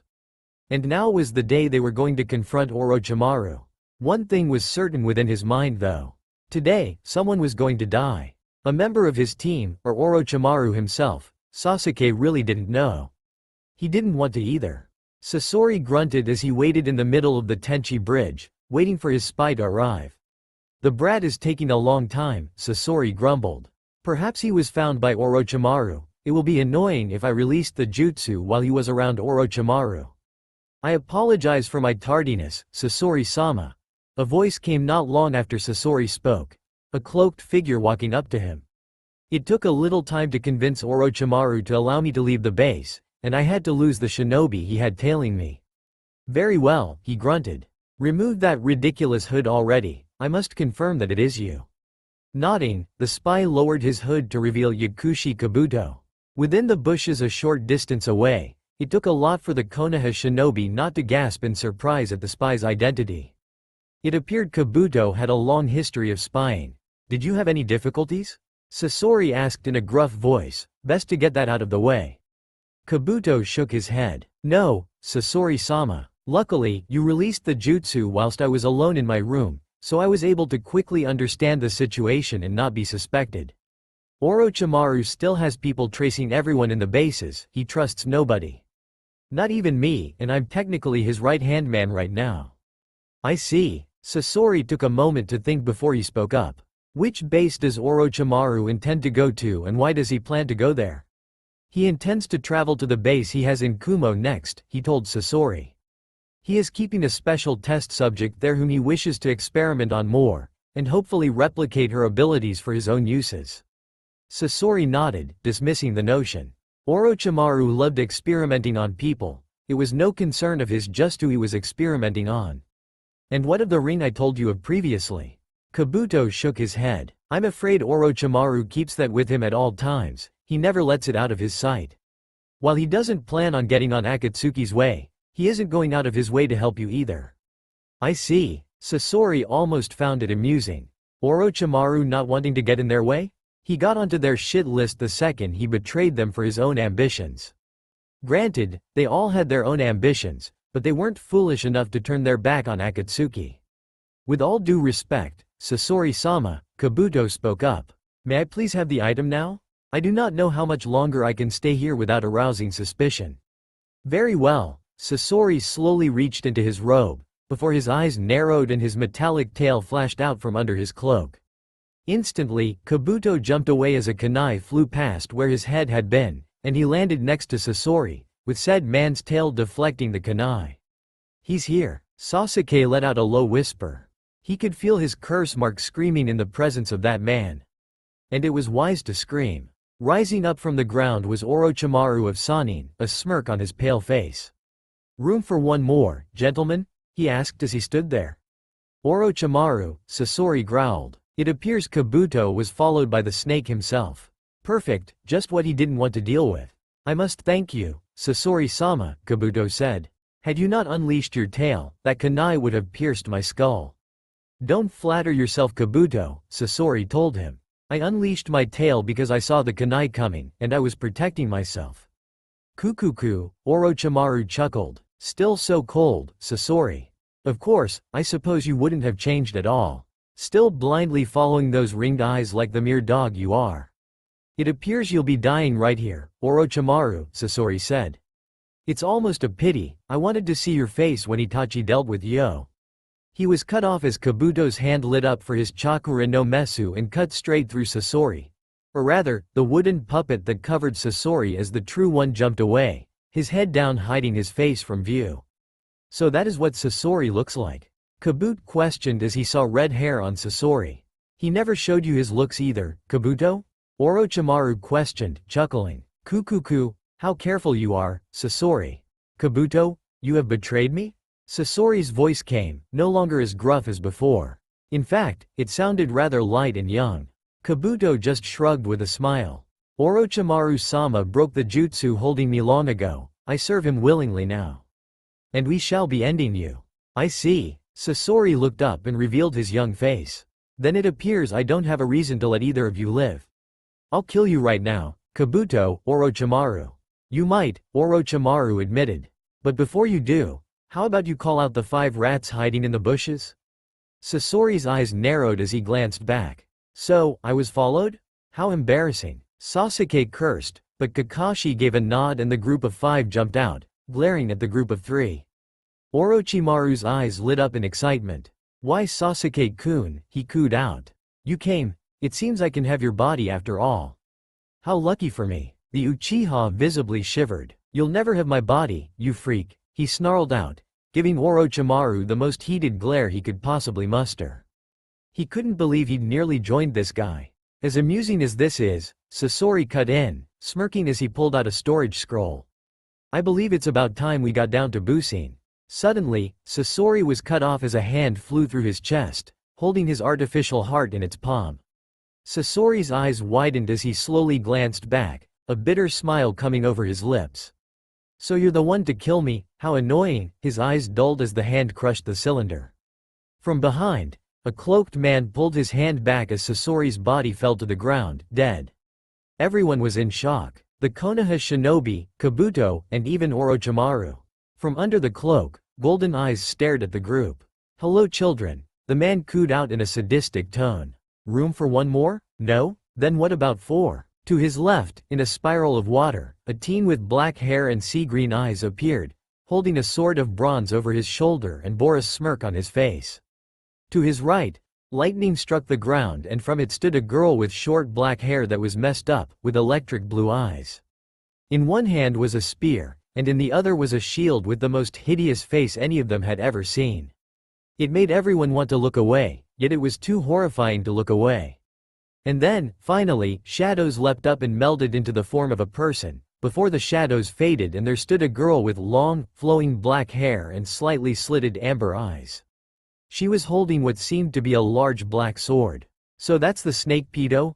The black-haired boy asked, pointing his sword at Orochimaru. The Sannin twitched in annoyance while the cloaked man nodded. Huh, you were spot on with the description. And when, Winter, has he not been spot on? The girl on the man's shoulders asked as she jumped down, crouching lowly in front of him, ready to strike at any time. Fair point, the now identified Winter said. He glanced at the Konoha team and he looked like he was restraining himself. Just Orochimaru is our target, right Phoenix? The cloaked man now known as Phoenix nodded. Yes, leave the shinobi be. They won't get in our way when dealing with the snake, he smirked lightly. But just in case, Gamble, Autumn. Make sure they don't interfere. Understood, the amber-eyed girl Gamble responded. The last one must have been Autumn, and she just silently nodded as she glared at Sakura, as if the Banshee had done something in the past to her. And what about me? Winter asked. Phoenix merely pointed at Kabuto, and Winter smirked. Oh, you are too kind. Who are you? Orochimaru demanded, a feeling of worry bubbling within him.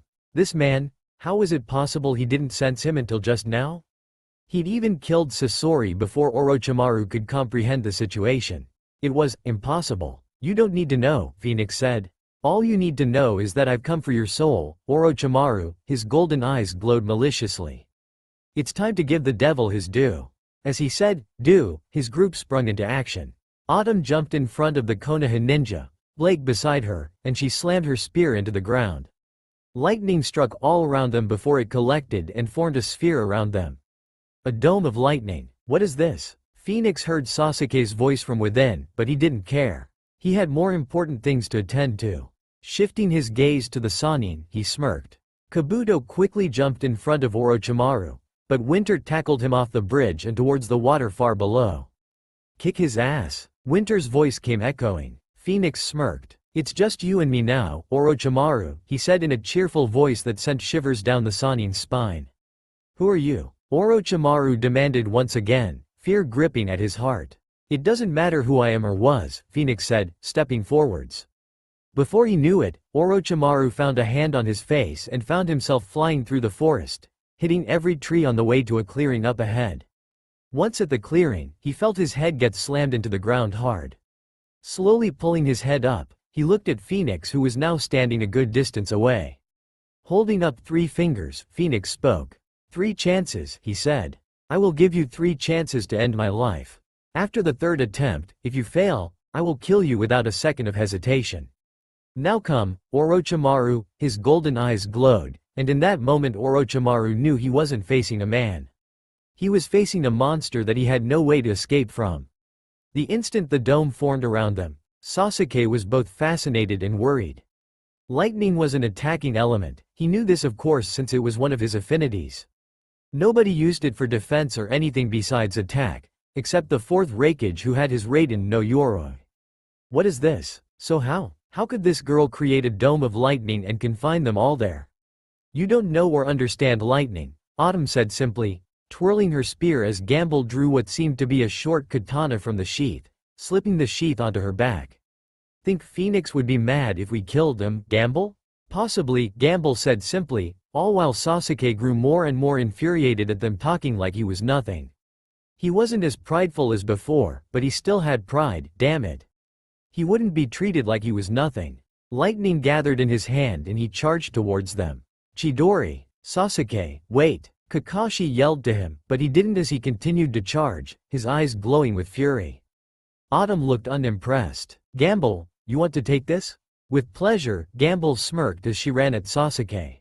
Sasuke thrust the Chidori at her, but she merely ducked under it. Sloppy, she said, sweeping his leg out from under him in a flash. Sasuke was surprised, but managed to backflip away from her and charge at her again, drawing his sword and swinging it at her. Gamble was quick to block with her own sword. Oh, so it's a battle of swords you want? She asked, quirking an eyebrow. I'd be happy to oblige you, little boy. The little boy growled at those words, infuriated. I'm going to kick your ass, he snarled as he began to engage her with his sword. Autumn hummed as she walked towards the 2 Chunin and 2 Jonin, twirling her spear as she held her shield in front of her. Looks like your golden boy is a bit busy, she mocked them. I hope you don't mind dealing with little Olmi. Because unlike Gamble, I don't quite know what holding back means. You won't win, Kakashi told her, getting into stance as Sai pulled out his scroll and brush. Sakura tightened her gloves, and Yamato stood ready with the hubby seal. It's 4 against 1, an unfair fight. You're right, she agreed, smirking. You should have brought another 10. She thrust her spear towards the sky as lightning shot down at the group. Kakashi quickly formed a Raikiri and swung at the bolt as the lightning split in half from the impact. With the speed the lightning was moving, he was honestly shocked he was able to stop it in time. Sakura looked on in awe at Kakashi using the jutsu to actually cut lightning. Impressive, Autumn said, her electric blue eyes sparking with amusement. You really can cut lightning. I was wondering if that little entry in the bingo book was telling the truth. She didn't get to say any more, as Yamato reacted. Mokuton. Shichoro no Jutsu. Instantly, a cage rose up around Autumn, closing at the top to prevent her exit. There, that should hold her for a moment, he told the group. Autumn merely quirked an eyebrow as the top of her spear cackled with electricity and she sliced through the wood with ease, causing it to explode violently as she jumped out. Phoenix won't mind if I kill just one of you, she growled as she thrust her spear towards Yamato. Sadly for her, Kakashi grabbed her spear and tossed her away using it, while Sakura charged in, jumping up with the intention to hit her with a falling punch. CHAA. Autumn looked up at Sakura and smirked as lightly cackled along her spear. Wrong move. She thrust her spear towards Sakura, even as she fell back, and she pierced straight through the pinkette before Sakura's fist could hit her. Eyes widening, Sakura coughed up blood right onto Autumn's face as she fell towards the side. Sakura! Kakashi yelled as he ran over, with Autumn quickly jumping away. As she did so, Gamble landed behind her, their backs pressing against each other. What happened? Sasuke asked as he rejoined his team, his face bruised and hurt, his clothing torn. What happened to her? She's been pierced. Kakashi grunted. Reaching out, Sakura tried to seal herself, but screamed in pain as she couldn't seem to use her chakra for some strange reason, making Kakashi's lone eye widened. The spear did something, he said. She needs medical attention. We're going back to Konoha, he told Sasuke. He looked miffed, but he nodded. You think I'll let you escape? Autumn snarled. You won't believe. Let them go, Gamble said, giving Autumn a stern look. Autumn wanted to argue, but instead she grunted and the lightning dome vanished as if it had never existed. The shinobi immediately retreated, except for Sai, who appeared to be sneaking to the location where Phoenix was fighting Orochimaru. Autumn raised an eyebrow. You want him? No, you can do it, Gamble told her as Autumn smirked. Hoisting up her arm, she pulled it back and her muscles tensed, her eyes locking onto Sai's form. Guy Bolg, she tossed the spear, and an explosion rocked the forest. They would never find Sai's body, only his broken paintbrush and his book of drawings, the unfinished picture of himself and his brother in it. Going down, Winter laughed as he and Kabuto began to fall to the water far below. Let me go. Kabuto growled as he kept trying to elbow Winter away, but his grip kept firm, no matter how he tried. Finally, as they reached the water, Winter kicked Kabuto away and rolled back, standing on the water and smirking at the medic, who glared as he stood on the water. Man, you sure are stingy, Winter mused. Phoenix is a much better sport than you are. Upset because the pedo is gonna die and he won't be able to pound you anymore? Don't you talk about Orochimaru-sama like that. Kabuto growled as a chakura no Mesu formed on each of his hands. Who are you, a member of the Hazuka clan? Never heard of it, Winter shrugged, smirking at Kabuto as he ran a hand through his hair. There was a shimmer as his hair turned into a glistening white, his eyes going from sea green to a wine red. But I'm afraid you'll have to be my entertainment for a while. I haven't had a fight where I could stop holding back for a while. Kabuto gulped. He couldn't sense any chakra from Winter, not even a little bit. So just why the hell did he feel such dread when up against this kid? You know, Winter spoke up. I usually like water, but for you, I think we need something colder. Twirling his bronze sword, he stabbed it into the water, and Kabuto watched in shock as the river began to turn to solid ice, and it began to spread. He had to jump up to avoid being consumed as it spread all the way down without stopping. Slowly, Winter drew his sword from the water. Do you like it? He said in a mocking voice. Usually I'm pretty nice to people, you know, but then I meet people like you who work the snake pedo and I can't help but have my trigger pulled. Winter's cheerful gaze turned into that of a blizzard, his smile long gone. And it makes me want to teach you just why I bear the name Winter. Why you? What are you? Kabuto yelled, fear gripping his heart. I am the destroyer of Olympus, Winter said, his eyes glowing as the air around him grew cold. The bane of Kronos, conqueror of Gaia, the final judgment, the horseman of chaos. I am, Winter. And you, Kabuto, have been judged. And I deem you. His eyes flashed as his bronze sword turned into a striking midnight black. Guilty. Your punishment? Being erased from existence. Kabuto gulped but took a breath. He wouldn't let this boastful brat beat him. He was the right-hand man of Orochimaru, and had faced one of the Sannin and come out without a problem. He would wi. How sad, Winter said from behind Kabuto, and instantly the medic screamed out in agony. He could feel it, his blood freezing within him, his body growing colder and ice forming over the large gash running from his left shoulder to the right side of his hip as he fell back. Winter walked and stood over him, pointing the midnight black sword down at Kabuto. And to think, this all could have been avoided. Had you merely realized that you chose a foolish path, he tutted. The last image Kabuto had before he was erased was the smiling form of Winter above him, but all he could see was a demon that would make the Kyuubi wet itself. Phoenix laughed as he watched Orochimaru attack him the only way the man seemed to know how. Using his snakes. It was so stupid it made Phoenix laugh in amusement. So long, and all Orochimaru still had was taijutsu and his hubijutsu? It had been years, and Phoenix knew Orochimaru still had his futon. Stay still you brat, Orochimaru snarled as he continued to fail hitting Phoenix with all of his hubijutsu. No, Phoenix chuckled. Snapping his fingers, all the snakes burst into flames before Orochimaru's eyes. All of those attacks? That was your first try at killing me, Orochimaru. You have 2 more before I end your pathetic life. Orochimaru growled. This mere boy thought he could kill him, one of the Sannin. He was immortal, eternal. He would not die, ever. You insolent little, he snarled as he slammed his hands together. Futon. Daitapa. Phoenix merely shook his head in disappointment as the blast of wind surged towards him. He merely stomped on the ground as a wall of earth surged up and blocked the attack. That wasn't really a good try, he mocked. I'll give you a freebie on that one, so you still have 2 more tries. Care to try out your Kenjutsu with the Kusanagi next? Do not mock me. Orochimaru snarled, however he summoned forth his weapon, glaring at Phoenix as the man merely kept his golden gaze locked onto Orochimaru. Die! Orochimaru snarled as he charged in, beginning to aim swings towards Phoenix' head and limbs, hoping to maim him or cut off his head. Sadly for Orochimaru, he'd allowed his rage to blind him and it allowed Phoenix to dodge him with ease. His golden eyes glowed with amusement as he continued to dodge Orochimaru without a single care in the world. After a minute or so, he got bored and kicked the snake pedophile away. That was chance number 2, he said as Orochimaru stood up. Don't waste your third one. Growling, Orochimaru realized he'd have just 1 shot. Biting both of his thumbs, he slammed his hands onto the ground as seals formed under them. Summoning seals. Kachiyose. Sanju Rashomon. Phoenix heard a screeching of metal as 3 menacing gates formed a triangle around him, sealing him in. Glancing up, he saw Orochimaru and 2 Kage Bushin, each standing on a gate and forming hand seals.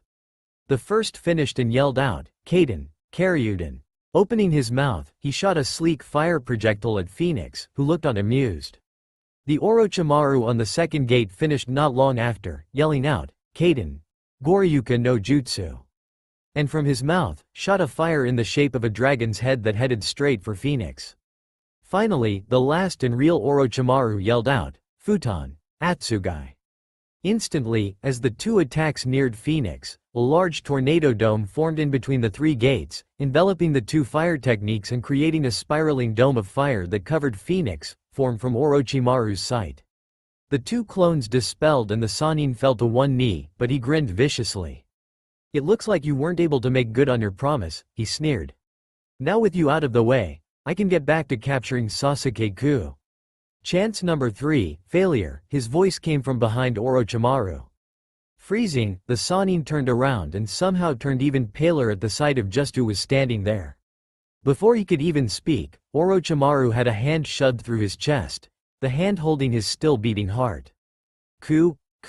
Orochimaru chuckled despite himself, blood dripping out of his mouth. It seems, you were better than Sasuke after all? The hand crushed the heart as gold met gold, and all Orochimaru could do was fall back. And all Orochimaru could see as he died was the face of Uzumaki Naruto, staring at him with a vicious smirk on whiskered face. Blake, I hissed quietly to her as the 4th match began. Please, for the love of God, tell me that isn't the ruby you've told me so much about. It is, she sounded shocked as she spoke. I had asked praying it wasn't, but I knew Blake would recognize her friend. But it did not mean I had to be pleased about it. I don't know how, but it's been a millennia, things were bound to change. Yet, she's so cold now. I can see that. I ran a hand through my hair, taking a deep breath as I observed the queen of the arena, narrowing my eyes as I watched her carefully. I couldn't tell what it was, but something about this whole thing screamed at me that something was definitely wrong. Taking a breath, I decided to observe the match for the time being. This time 2 people were fighting, nothing too impressive. A pair of girls, one with black hair and the other with blue hair. The match seemed to be going either way, but soon the blue-haired girl pinned down the black-haired one and held her sword to her throat. The blue-haired girl looked up, hoping it was enough. Ruby merely gave a thumbs down, and I could see the heart of the girl sink as she looked at the black-haired girl with pity. The girl simply nodded, and my eyes widened as I realized what was going to happen. Unable to stop myself, I leapt down into the arena, kicking the two girls apart and standing between them. I heard boos and angry yells from the crowd, and I knew that I might have made a mistake, or created an opportunity. "And who do you think you are?" I heard Ruby sneer at me. "To interfere in this fight, boy?" "Uzumaki Naruto," I told her, looking up at her. I didn't flinch at her cold silver gaze. "And I stopped you from making someone kill when they had no desire to do so." "And you had no right," Ruby retorted. "Guards, kill him." As the guards made a move towards me, Blake jumped down beside me. "Ruby, stop." Instantly, the girl's silver eyes widened impossibly at the sight of her former teammate. Blake, she seemed to be in disbelief, as if she couldn't believe that her former teammate was standing right here in front of her. "Yes, Ruby, it's me," she confirmed. "Why are you doing this? You didn't used to be so cold and violent. What happened to you to turn you into this?" Immediately, her eyes turned cold again. "What happened?" she asked rhetorically. "I went through hell, Blake. All alone, no sister, no partner, no teammates. All alone. And I was forced to adapt and survive. I could trust nobody but myself, and the person you see in front of you is the result of that trust. I became strong because I never let anyone get close to me." "You're wrong," I growled at her. "It's only when you fight to protect someone important to you that your true strength makes itself known to the world." The words Haku told me. While I hated Konoha, I would never forget his words for as long as I lived. "You must have only come here recently if you believe that," Ruby snorted. "But I am a woman of chance. What say you? Your belief against mine?" My eyes narrowed. "What do you mean?" I asked slowly. "It is quite simple," she said. "A one-on-one fight. You against me. Tomorrow. If you win, I will admit I am wrong and join you and Blake since you are obviously searching for the rest of my team. If I win, however, you will fight in this arena for the next 300 years. "Ruby, that's too." Blake tried to speak, but I cut her off. "You have a deal," I told her, no hesitation in her voice. Something that seemed to catch her off guard. "But until then, no humans can fight in matches." "Monsters sure, but not a single human." Ruby rolled her eyes. "Very well, boy, I will entertain your request. Monsters will be enough to keep the viewers interested for a day." She stood up. "Ladies and gentlemen, tomorrow, our main event shall be myself, the queen of the arena, against this foolish boy who dares to question my way." The viewers cheered and Wolf whistled, clearly excited for the match that would be happening the next day. Ruby looked down at me. "One day, boy," she said. "And I shall have you fighting every human I have held in this place, just to spite you." I nodded and grabbed Blake's hand, pulling her out of the arena. Instantly she hit me and hissed. "What were you thinking, you idiot?" she demanded. "I was taking a chance," I retorted. "This could be our only chance to get Ruby on our side. With her, we should be able to find the others. She's the queen of the arena, she's bound to have heard something." "And offering your servitude was just for that?" she asked incredulously. "She has over 1,000 years of experience. You have hardly 10 now, collectively. What are you going to do against her?" "What I do against every person who underestimates me," I smirked. "I am the #1 unpredictable knucklehead shinobi, Blake. I always do what you least expect. At least if anyone expected what plan I had in store, I'd certainly be surprised. Because I just thought of it myself." I clenched my fist and tuned out Blake's yelling. Ruby was step 1 to fulfilling my promise. And I'd finish this step no matter what. I always keep my promises, and I never go back on my word. That is my nindo, after all. I was back. It was only standing before these gates I realized just how long it had been since I'd last ventured here, into the deepest recess of my mind where it slept. I never thought I'd come back here of my own free will to visit it, and yet here I was. Staring into a pair of crimson eyes that stared right back at me. I could see its fanged smirk behind the bars, the malicious glint in its eyes. "Kyubi," I spoke after what felt like 1,000 years, though I knew it couldn't have been that long. "It has been a long time since we last met." "Indeed it has," the fox said, amusement lacing its voice. "And what an unexpected visit from my warden. 5 years without a single visit. Just what compelled you that you would come to me willingly, brat? Your chakra, I said, walking towards the gates, and I slowly began to rise towards the piece of paper that contained the beast. For a long time I've feared your power, I told it. But right now I need that power of yours so that I can keep a promise. But not the pathetic amount I draw from you. I need all of your power, even if it means tearing it from you forcefully. The Kyuubi's eyes narrowed at me as I reached out to grip the piece of paper. You think you can defeat me? I, Kyuubi, the strongest of the nine-tailed beasts. Do not be foolish, Naruto. You are nowhere near powerful enough. Maybe so, I said as I tore off the seal without a second of hesitation, now seeing a small spiral that held the gates together. I felt as if someone was smiling down at me as I tore off the seal. But I sure as hell won't know until I try. I leapt back as I used my control over my mind to will the spiral to open and unleash the gates. As soon as the spiral was gone, the Kyuubi punched the gates open and let out a vicious roar, forcing me back a little as I could feel the shockwaves it caused. You've made the biggest mistake of your life, Naruto, it roared at me. Kage Bushin no Jutsu. I yelled out, a single clone coming into existence beside me as I held out my hand and it formed a Rasengan in my palm, before it vanished. That little mockery of my Bijudama will do you no good, Naruto. Kyuubi roared at me as it opened its mouth and red and blue orbs of chakra began to appear, gathering into a ball just in front of its mouth. Man, I whistled, that's some power you have. I took a deep breath and smiled sadly. I pity you, Kyuubi. That seemed to throw the beast off as it looked at me in shock, as if it couldn't believe what I just said. I mean it, I said. I really do pity you. You've never known love, a friendship, all you are is a bundle of hate and malice. Which is why I won't have a problem making you suffer. I snarled out at the end, all warmth now gone from my voice.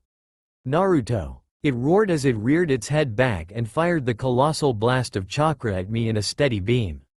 I knew that if that touched me, that it would kill me, and so I did what I always do best. I was unpredictable and ran straight towards it. I pulled my attack back before I thrust it forward, eyes burning with determination.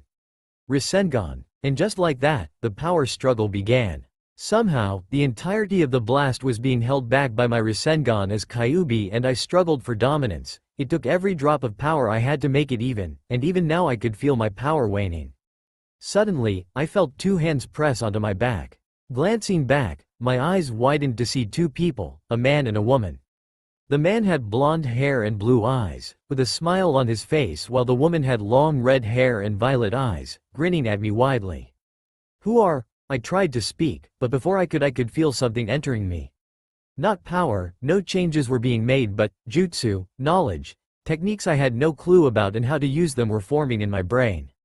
Good luck, Naruto, my son, the blonde man said, and my eyes widened as I finally realized just who this was.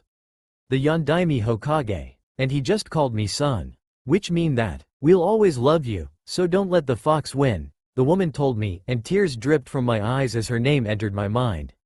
Uzumaki Kushina, my mother. Wait, don't, I tried to say, but the two suddenly vanished into nothing.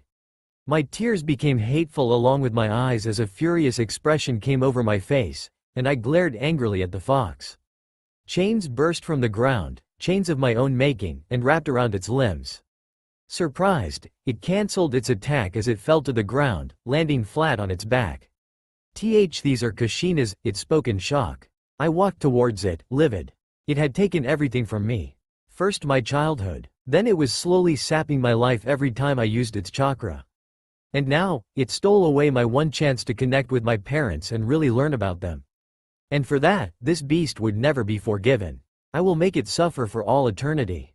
I told you I would have your chakra, I told it, any sign of warmth long gone from my voice as I stood over it and reached out with my own chakra. I gripped the red energy within the beast and pulled, a thin line of gold surging from the beast into my hand. Don't think it's so easy. The beast snarled as the line of gold began to turn red, and I could hear the voices of the villagers, the malice and hate I had for them. The corruption. I would kill them, eh? I'll be putting my faith in you from now on, alright? I froze a little as I heard Blake's voice echo throughout my mind. That was right. I couldn't let this anger control me. Blake was counting on me to bring her team back together. I couldn't let her down. Taking a breath, I wiped away the malice and hate within my mind, thinking of all the good times I had back in the surface world and over my 5 long years with Blake. I heard the beast roar in anger as I continued to suck up its chakra, but I ignored it as the thoughts kept coming. And soon, I felt them settle on a girl I hadn't thought about in years. Long dual-colored hair, heterochromic eyes, awfully short, and with that damned teasing and irritable grin on her face. I had to find her someday and apologize. Yeah, that sounded good. Apologize, to Neo. My eyes surged open as I felt my power increase beyond what I thought it could reach. I looked over myself, seeing that I was now completely golden in color, and had what looked like a pair of horns on my head, along with a strange intricate design for a seal on my stomach. So this is your power, I mused, smirking at the Kyuubi as it glared at me hatefully. My eyes lit up as I jumped away, knowledge of a sealing technique entering my mind. I placed my fingers onto my stomach where the seal was, before turning it. Suddenly, large pillars slammed down on each of the Kyuubi's tails, then its body, and then its neck as it was pulled back behind the gates of the seal once again. This is, the 6 paths, it barked out, eyes wide in shock. Goodbye, Kyuubi, I told it with a smirk on my lips as I turned away, willing my new form away as I began to leave. I'll come see you again soon, trust me on that. I waved my hands and the gates of the seal slammed shut, though I ignored the beast's protests and curses towards me. Slowly, I felt my eyes open to the black abyss as I slowly sat up, grinning lightly as I could feel the power I'd stolen swirling around inside of me. Yes, Ruby wouldn't know what hit her. Line break. Planning. As he watched Orochimaru fall to the ground, dead, Naruto couldn't help but feel satisfaction run through his body. He'd long had it out for this snake, being the core of all his issues. Had he not placed that damnable seal on the Uchiha, then perhaps he'd still have a home in Konoha. It might not have mattered to him anymore, but the feeling of extracting revenge on the snake filled him with joy. Raising his arm, he sliced Orochimaru's head clean off with the side of his hand. He then sealed the body and head into separate storage scrolls. Who knew what the Sannin had done with his body, after all? Best to have it sealed up so it couldn't cause him any more issues. Years down in Tartarus taught him to be very cautious. Speaking of which, he'd better grab Sasori's head and body too. All done then? He heard Percy's voice come from behind. Glancing back, he saw that the demigod's hair was a shimmering white and his eyes were a wine red, glistening in amusement. Kabuto was a joke. Riptide barely had a fill for battle up against him. One slash, that was all it took. He's gone from all creation now, he won't be bothering us again. Perfect, Naruto smirked. I knew I could count on you to deal with him. While he wished he could have handled Kabuto by himself, he'd left Kabuto to Percy since he trusted the demigod to make sure the slippery servant of the snake didn't escape just like he was prone to with his master. The teen was his right-hand man after all. Percy just shrugged, twirling Riptide lightly. Let's just hope Pinecone Face and Shadow Cat herself didn't kill any of the Konoha shinobi. We only killed the pale one who was sneaking off towards Naruto and the pedos fight, Taliah said as she walked into the clearing, Blake beside her. My only regret is that Naruto didn't let us kill more of them. Now, Taliah, Naruto chided with amusement in his voice. I have plans that require the Konoha shinobi to live, but considering you were only stopping the pale one from interfering in my fight, I don't have a problem with you having ended him. Taliah let out a small sigh of relief at that, while Blake merely smiled, having expected it from the beginning. She'd spent the longest time with Naruto down in the pit, so she knew exactly the real reason he didn't have a problem with the two ending that pale guy. Now what do we do?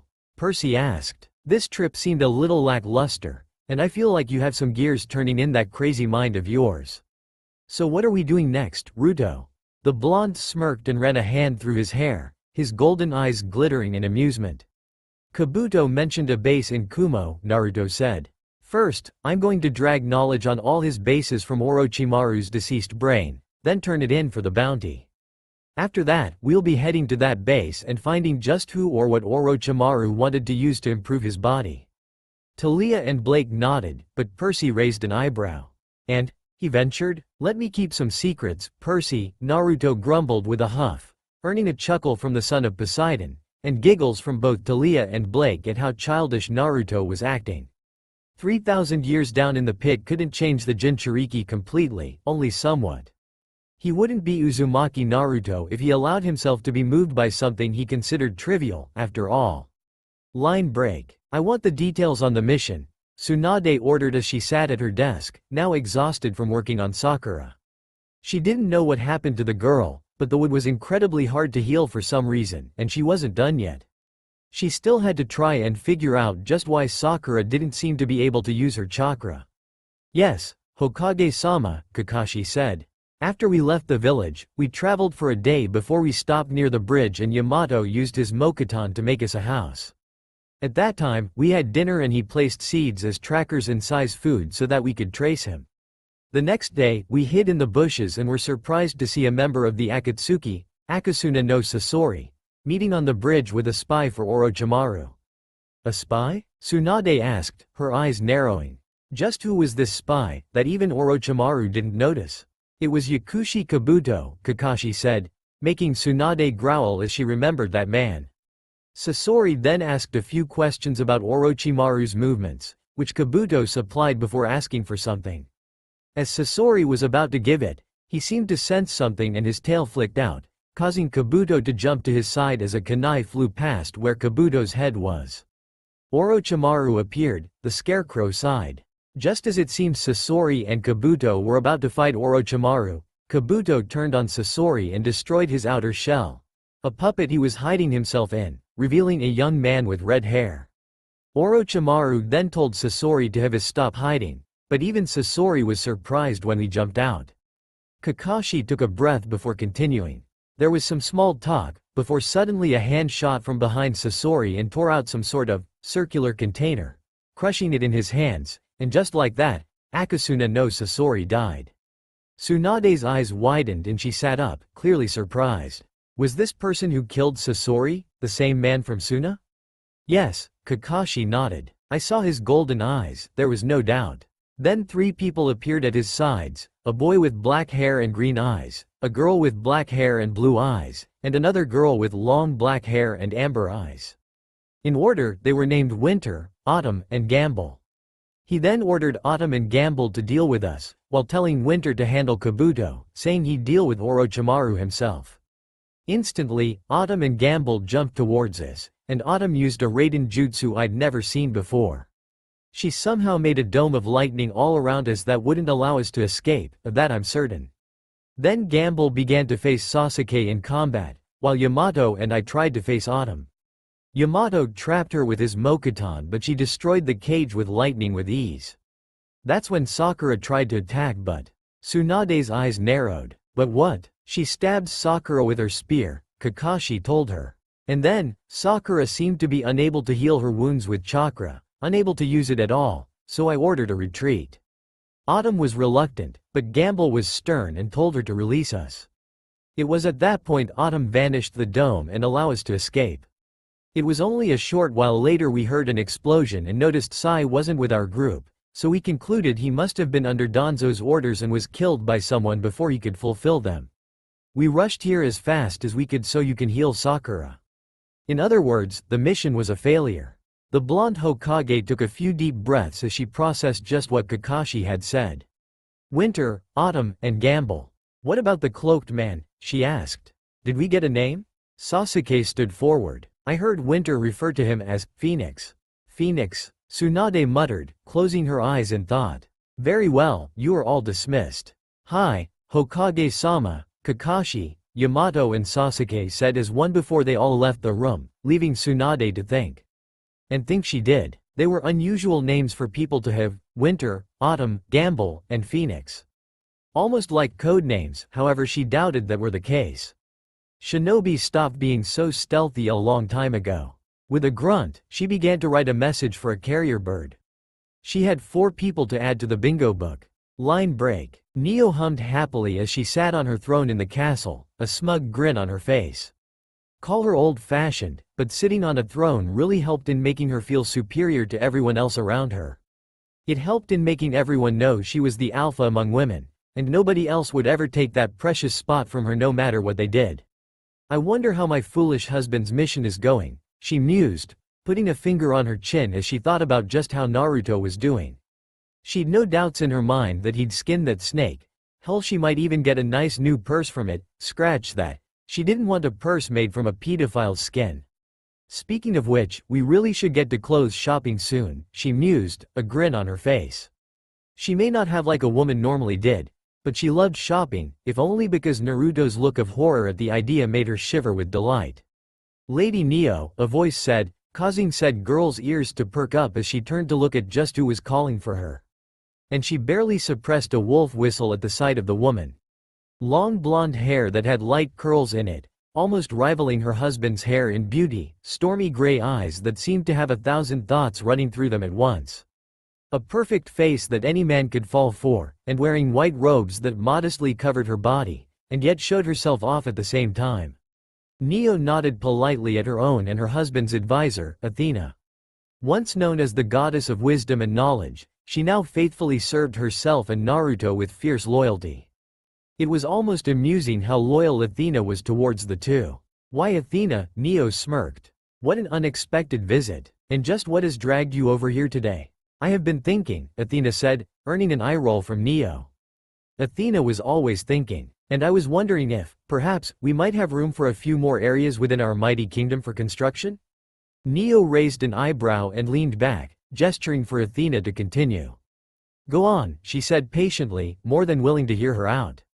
First, I thought of the idea of having 3 different academies, Athena said, holding up 3 fingers.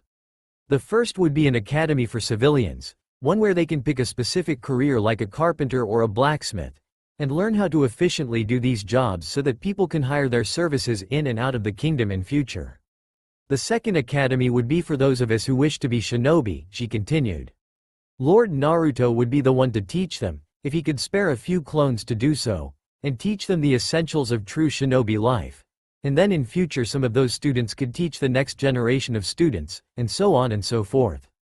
And finally, the third academy would be for those who want to be warriors.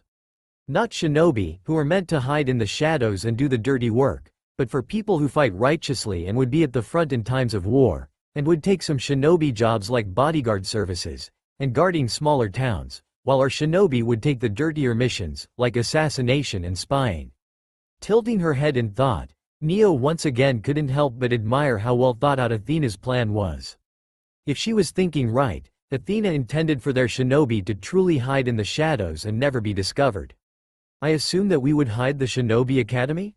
Neo asked. Yes, Athena nodded. I would ask Lord Naruto to use a Jikukan jutsu to bend the space around the academy so only certain people would be able to see it and access it, like the teachers or the students.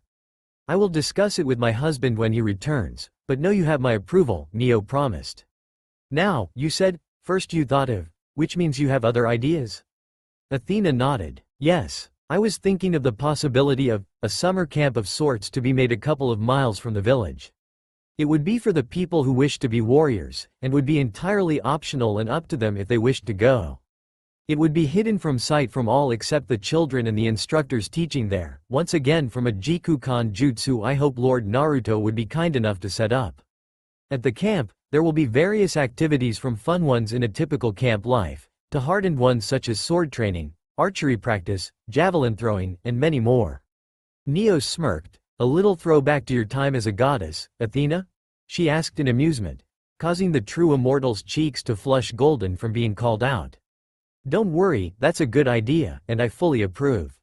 I'm certain Naruto will upon his return as well. A sigh of relief came from Athena and she bowed. Thank you for listening, Lady Neo. I look forward to hearing Lord Naruto's answer as well. With that, she quickly turned and left, while Neo laughed lightly. We should give her a raise, Neo giggled in amusement, before she felt a pulse. She reached up and grasped a small emerald around her neck, closing her eyes. Yes, Naruto? She thought. As soon as she did, the voice of her husband came through. We will be back in a day or two, he said. We will be picking up Orochimaru and Akasuna no Sasori's bounties, then heading to his secret base in Kumo to find what he planned to use to increase his power. Very well, she thought, though she knew her voice sounded a little whiny. What? She liked spending time with her husband, it was perfectly normal. What? It's nothing dear, it's not like I wanted to go on the mission too. She smirked a little as she felt him flinch through their mental link. How about when I come home I make you the ice cream you like so much? And promise to bring you on the next mission? Promise? I promise. Then you are forgiven, she told him, a smug smirk on her face. Having your husband whipped was one of the greatest victories for a woman, without a doubt. Good, I'll see you in a day or two. I love you. I love you too, she said, and cut their link, otherwise they'd be saying it for the next 10 minutes. She released her necklace and opened her eyes, a huge grin on her face. She hummed happily, thinking about how good the ice cream would be, while she idly wondered just what the next mission would be. She hoped she got to kill someone. Far away, a religious nut in a black cloak with red clouds on it sneezed loudly, earning an annoyed grunt from his money-obsessed teammate. Line break. So, you actually came, Ruby said to me. Her silver eyes narrowed on my form as she held her large scythe, Crescent Rose, if I remembered correctly. I thought for sure you would run away like a coward, but it appears you are more brave than I thought, or perhaps you are foolish. Well, who knows? I shrugged, stretching a little as I stared at her weapon without concern. I knew she was confident in her abilities, but I was confident in mine as well. And there was no way I was going to let myself be defeated. Before we begin, is there a way to make our bet binding? I asked curiously. I didn't want to risk her weaseling her way out of the bed. Ruby's eyes narrowed at me. There is, it is called swearing on the river Styx. Any oath sworn on it is completely binding. If you break it, you die. Or you suffer a fate worse than death. Then let's swear on it, I shrugged without a second care. I swear on the river Styx that if I lose this fight, I will fight in the arena for 300 years. Instantly, I heard a loud boom of thunder, causing everyone's eyes to widen at how carelessly I made such a serious oath. What? It wasn't like I was not going to do it if she won. I was a man of my word. Gritting her teeth, Ruby spoke up. I swear on the river Styx to abandon the arena and help Naruto Uzumaki and Blake Belladonna search for the rest of my teammates until we find them. Thunder boomed loudly, sealing the oath. Was that so hard? I asked mockingly. I'd cornered her against the wall with that. She had to swear on the Styx or she'd have seemed like a liar. And that wouldn't be very good for the so-called queen of the arena. Silence, swine, she hissed. All you've done is make it certain that you won't escape from your punishment once you are defeated. Speaking of defeat, when will this fight end? I asked her, curiously. How do we determine a victor? It won't matter, she smirked. Because you won't be able to land a single hit on me. But I'll be generous, if you can hit me then you win. And what of you? What are your conditions for your defeat?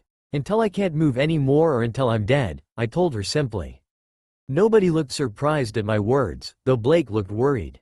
I gave her a grin as I spotted her, trying to convey that I'd be fine. Her worried look didn't vanish. A foolish man, aren't you? Ruby asked rhetorically, glancing up at one of the bodyguards she had, standing near her throne.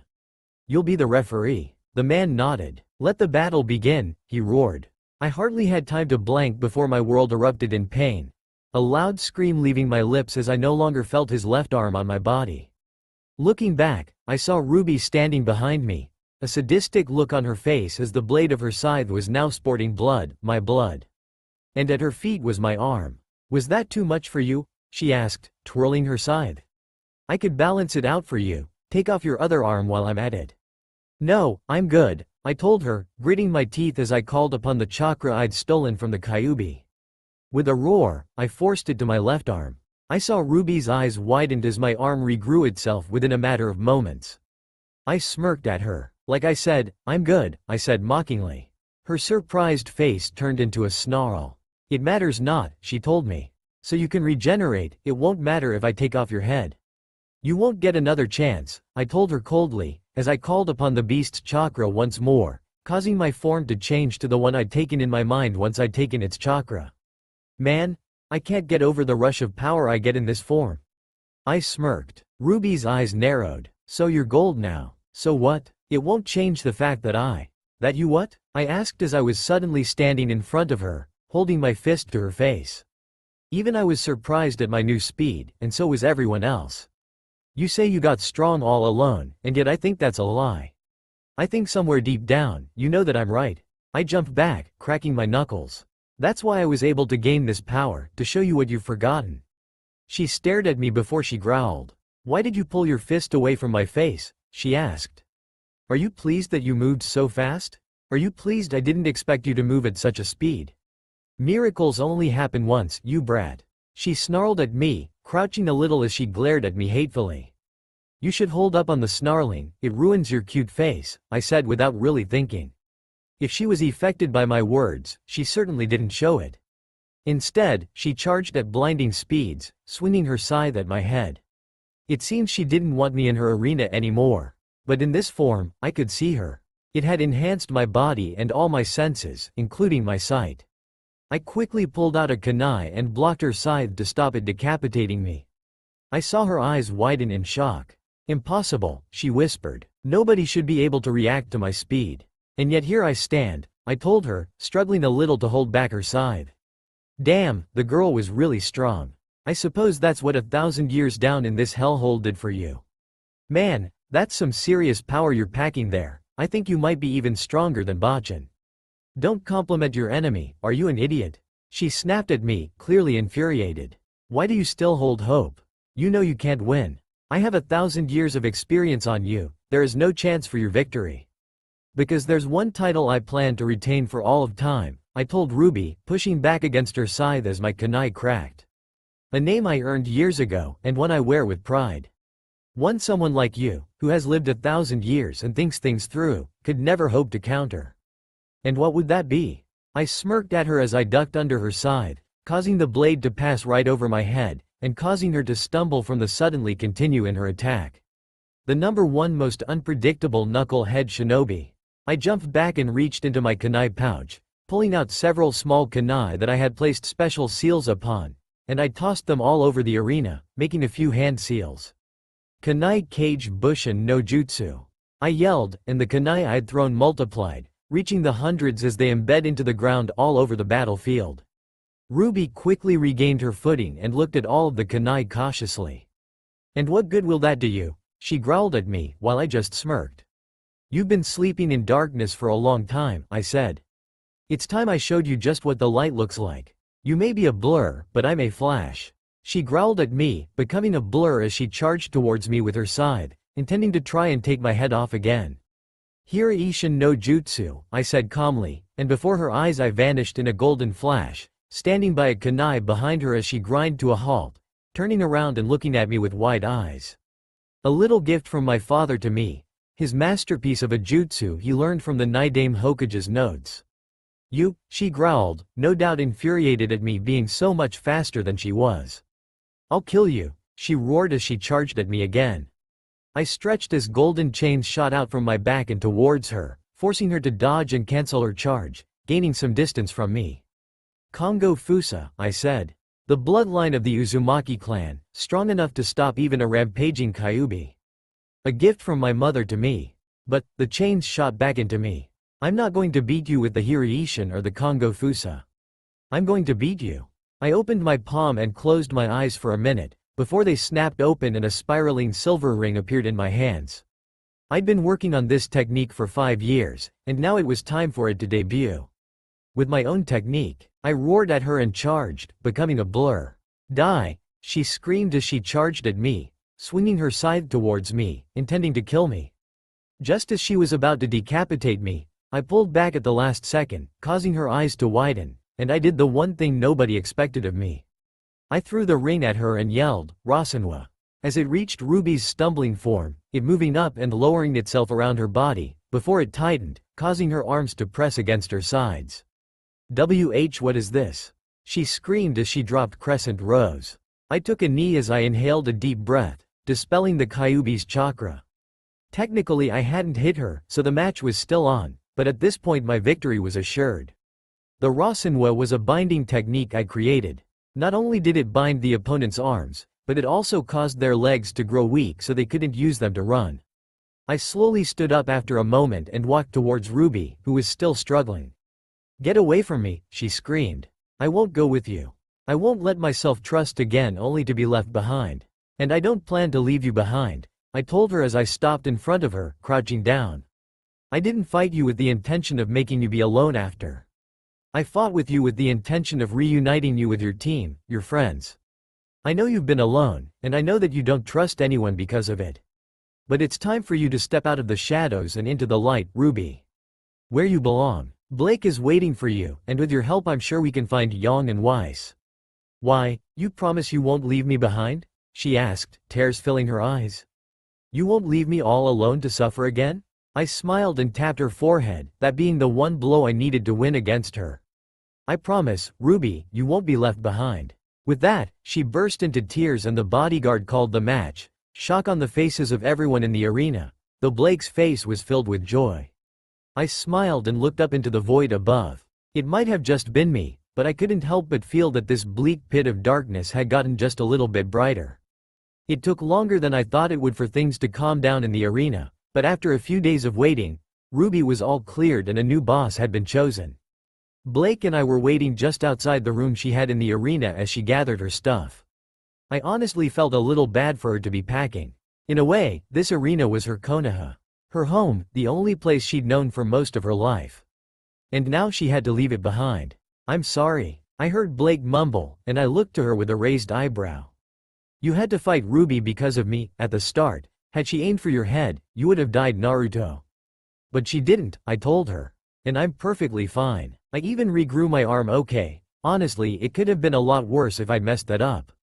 Blake's eyes narrowed. Worse how? There's a chance I could have regrown a leg where my arm was. She stared at me before pinching the bridge of her nose. Only you, Naruto, only you could be so rash when testing out healing. I chuckled nervously and was about to respond, when Ruby's voice came from the room. Sorry for taking so long. Blake and I looked to the door to see Ruby standing there with a red suitcase at her side. I didn't even want to know just how she was able to get a suitcase of all things down in Tartarus. I didn't quite know why, but her face was flushed as she looked at the two of us. It's fine, I waved it off. We aren't in any hurry, we have all the time in the world to search for your sister and your partner. Alright, I didn't know why, but it seemed that after our fight she had regressed in personality quite a bit. My guess was that years of bottling up her emotions and becoming cold wasn't good for her health. And I caused them to erupt when I promised her that I wouldn't leave her behind. She'd cried for a whole day without stopping, and by the time she'd stopped it was like she'd returned to the 15-year-old girl she used to be. Blake rolled her eyes and gently pat Ruby on the shoulder, but the girl flinched from the contact, and Blake suppressed a sigh. It seemed Ruby was still feeling the after effects of being all alone for so long. A brief strike of pain hit me as I felt my pity for the girl rise. In a way, I supposed we were both similar. We were both all alone, practically abandoned by the people who were supposed to care for us. I shook those thoughts from my head and pulled out a sealing scroll before I set her suitcase on top of it. At Ruby's curious gaze I held up a hand. Just watch, I told her before I placed my hand on top of the suitcase. Fuin. As soon as I spoke the words, there was a puff of smoke and the suitcase was gone, now sealed into the scroll. Whoa! Ruby's eyes sparkled, and at that moment, I couldn't see her as anything other than a 15-year-old. With her sparkling eyes and odd expression, I couldn't help but smile at how adorable she looked right then. What was that? Unlike you, Ruby, I don't use aura, I told her. I use another power known as chakra. It is the combination of physical and spiritual energies. With it, I am able to perform great feats such as manipulating the elements, creating solid clones of myself, and even transforming my body into that of another person or object. Of course, I can run low on chakra just like you can run low on aura. The usage of chakra isn't something that is unlocked by another person, like aura. It is something you are born with, and then it is up to the person that has it to nurture it, to help it grow. Due to some unique circumstances surrounding me, I have a monstrous amount of chakra that will no doubt grow the longer I remain in Tartarus. Ruby looked amazed by my explanation, while Blake just smiled. I told her about chakra before, so it shouldn't have come as a surprise. How come Blake hasn't unlocked your aura? Ruby asked. If she had, you'd be unstoppable. I asked her not to, I told Ruby. There is a chance that aura shall have some negative effects on me due to circumstances I have not even told Blake about. I do not want to risk those effects to accidentally cause harm to either of you. Ruby nodded slowly, showing she understood. As we were about to leave, she spoke up. Before we go, is it okay if we grab one of the prisoners to take with us? Immediately, I knew something was off. I narrowed my eyes at her as I saw her fidget. Ruby had been very cold before the fight, and yet she wanted us to take one of the prisoners with us? Something was fishy, I could tell. Name? Ruby took a deep breath, and spoke the name, and instantly I froze. I knew that name very well. It was one of the few names I'd paid attention to in history class. The legend of the greatest warlord of the West, who very nearly moved their conquest to the elemental nations. Nobody dared challenge them, they were far too powerful. I felt myself shiver. That person was someone to be feared. A demon in combat and tactics, someone like that. I wanted them on my side. Very well, I said to Ruby, smiling. Let's go and get Oda Nobunaga, shall we? Ashes to ashes V. A brief trip. As they walked away from the bounty station, Naruto was whistling a little tune, pleased with recent events. Orochimaru was dead, and he'd gotten some very good information from the serpent's brain. Despite how sick the man was, he held a vast amount of knowledge Naruto could share with Athena for the betterment of his kingdom. And they'd made a nice little sum of money to go with that snake's head. And Naruto had a nice little gift for his wife when they got back home. He'd have to make sure he cleaned the Kusanagi before he gave it to her though. Very thoroughly. So Kumo next? Percy asked as the group walked away from the station. He had an amused grin on his face from the gobsmacked expression the man they'd given Orochimaru's head to had on his face. It took quite a lot of Percy's willpower to not burst out laughing at it. He'd saved the laughter for later. Yes, Naruto nodded. He hadn't once lowered the hood of his cloak while they were in the station, not wanting to be identified at all. Even Percy had stayed in his winter form. Talia and Blake didn't seem to particularly care if people knew about them, and it was because of this Naruto knew he'd be hearing about the two of them in the bingo books soon enough. I want to find out just who this person Orochimaru has prisoner there. He was hoping to replicate the effects their body held onto himself, and I am curious as to why he'd want that on his body right away, rather than just taking over the person. Shouldn't you know? Talia asked. You did absorb his brain and stuff, right? Naruto shook his head. Absorbing knowledge and memories was tricky business, since he'd never been one for finesse. No, I don't know the details, he said. I am shuffling through the memories as we speak, but I am finding no trace of just what Orochimaru wanted with this person's DNA. I only know he planned to put the effects onto his own body. The details of the person, their name, gender, and what they had are a mystery to me. Blake sighed in exasperation. This is why you need to pay attention more often, she told Naruto. Kabuto inferred that the person we are going to be finding is a woman. So that narrows down our search through his Kumo base. The blonde chuckled sheepishly. My bad, I was more concerned with the fact Kabuto was the spy. Honestly, I knew he was just as slippery as his master, but spying on the Akatsuki for Orochimaru? That man must have had balls of steel. Shame he'll never get to use them now. Naruto gave a knowing look to the son of Poseidon, who just gave him an innocent smile. Shaking his head, Naruto turned his gaze back forwards as the group walked. From where we are, I think we could get to Kumo in a day if we utilized our own unique ways of traveling. Percy, you call in Blackjack. Talia, you'll be summoning Tempest, and he shouldn't disobey you after the last time. Blake, you'll be traveling through the shadows. I'll be running. None of them questioned it when Naruto said he was going to be running. Even without utilizing Kyuubi's cloak, Naruto was a monster when it came to speed. Unbidden, the memory of the day Naruto encountered a group of monsters while he was not in a good mood came to Blake's mind. She visibly shuddered. It wasn't a fight that day. She'd never seen such fury in Naruto's eyes since that day, and she never wanted to again. Blake was not afraid of many things. But an angry Naruto was without a doubt at the top of the list of things she was afraid of. Where will we be meeting up? Percy asked Naruto. He wanted a solid location to meet up with the group so none of them got lost. Gods knew it had happened before, and he wasn't eager for a repeat. By Kaminari no Kuni's border, we can all head to Kumo from there, Naruto told them. But we won't be going into the village itself. Instead, we'll be heading to the right of it and a little inland. That's where Orochimaru has his secret base. Not a bad thought actually, having it so close. A quick henge into a snake and he could slither in without any suspicion. Nobody would suspect that he'd have a base right by Kumo. Keep your friends close, and your enemies closer. Good plan, but, Talia spoke up, getting Naruto to nod. Now let's go, he told them. We are losing daylight, and I'd like to be at the border by nightfall if possible. Break. Instantly, the group dispersed. Within a few minutes, Percy was flying on a black-winged horse towards Kumo, while Talia was beside him, on a horse made of storm clouds. Blake was nowhere in sight as she traveled through the shadows. And Naruto? He was sitting at the border of Kumo already, waiting for the group to arrive, a smirk on his lips. Perhaps I should have ran a little slower, he mused aloud. It wasn't his fault everyone else was so slow. Knowing they were going to take quite a while, Naruto closed his eyes and meditated, allowing himself to fall into the depths of his mindscape.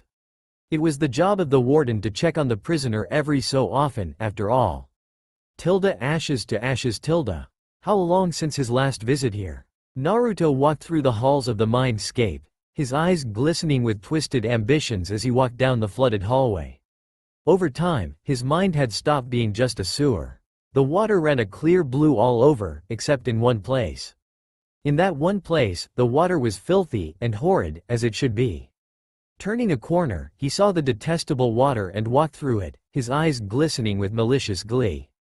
He remembered it, the foul beast that had taken his life from him, his family. He never forgot. He would never forget. As he walked, a pair of large, bronze gates came into view. They used to be iron, but Naruto had decided bronze suited this place much more nicely. Peeking into the cage, he smirked as he saw the large, orange fox waiting for him. But the crimson eyes that looked back at him were empty, without emotion. It was as if they'd been drained of all life. When he'd found the time, he'd came back, and made the beast suffer for its transgressions against him. Still holding out on the naive hope you'll be permitted to remain a fox, Naruto sneered, his eyes narrowing at the large orange fox, that flinched in fear at the tone. When I give you an order, beast, I expect you to follow it to the letter. Now are you going to attempt to disobey me again? You know what happened last time. What was more humiliating than making it what the beast never wanted to be? His loyal pet, that would never dare turn against or rather, her master. The Kyuubi bowed its head submissively. Why, yes, my master, it said in a soft, defeated tone, and Naruto continued to walk towards the cage as the fox.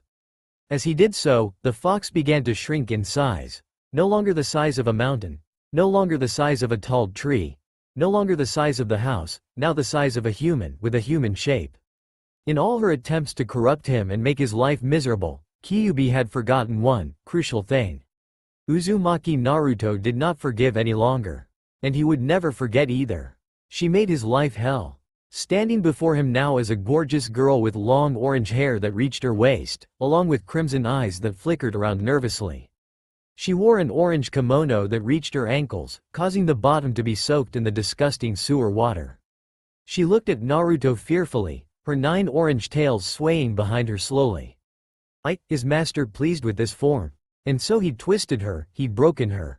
For all the legends about her power, all the warnings of how she caused destruction, Kyuubi, no, Kurama only had one purpose in life now.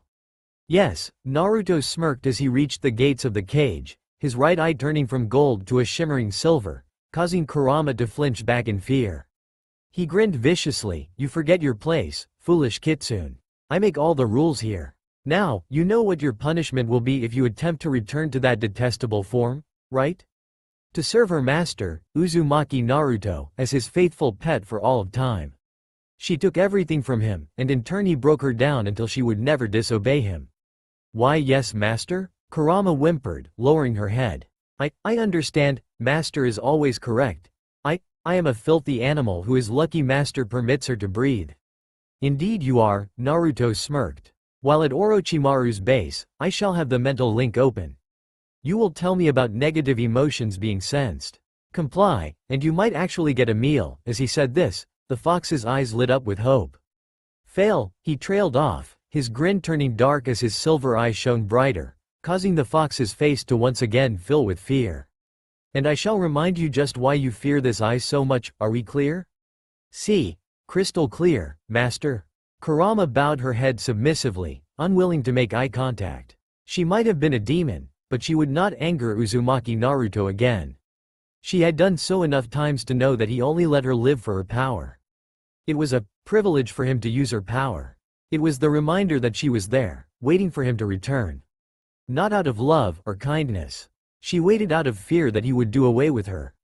I'm glad to see you aren't completely incompetent. He turned and walked away from the cage, eliciting a small sigh of relief from Kurama.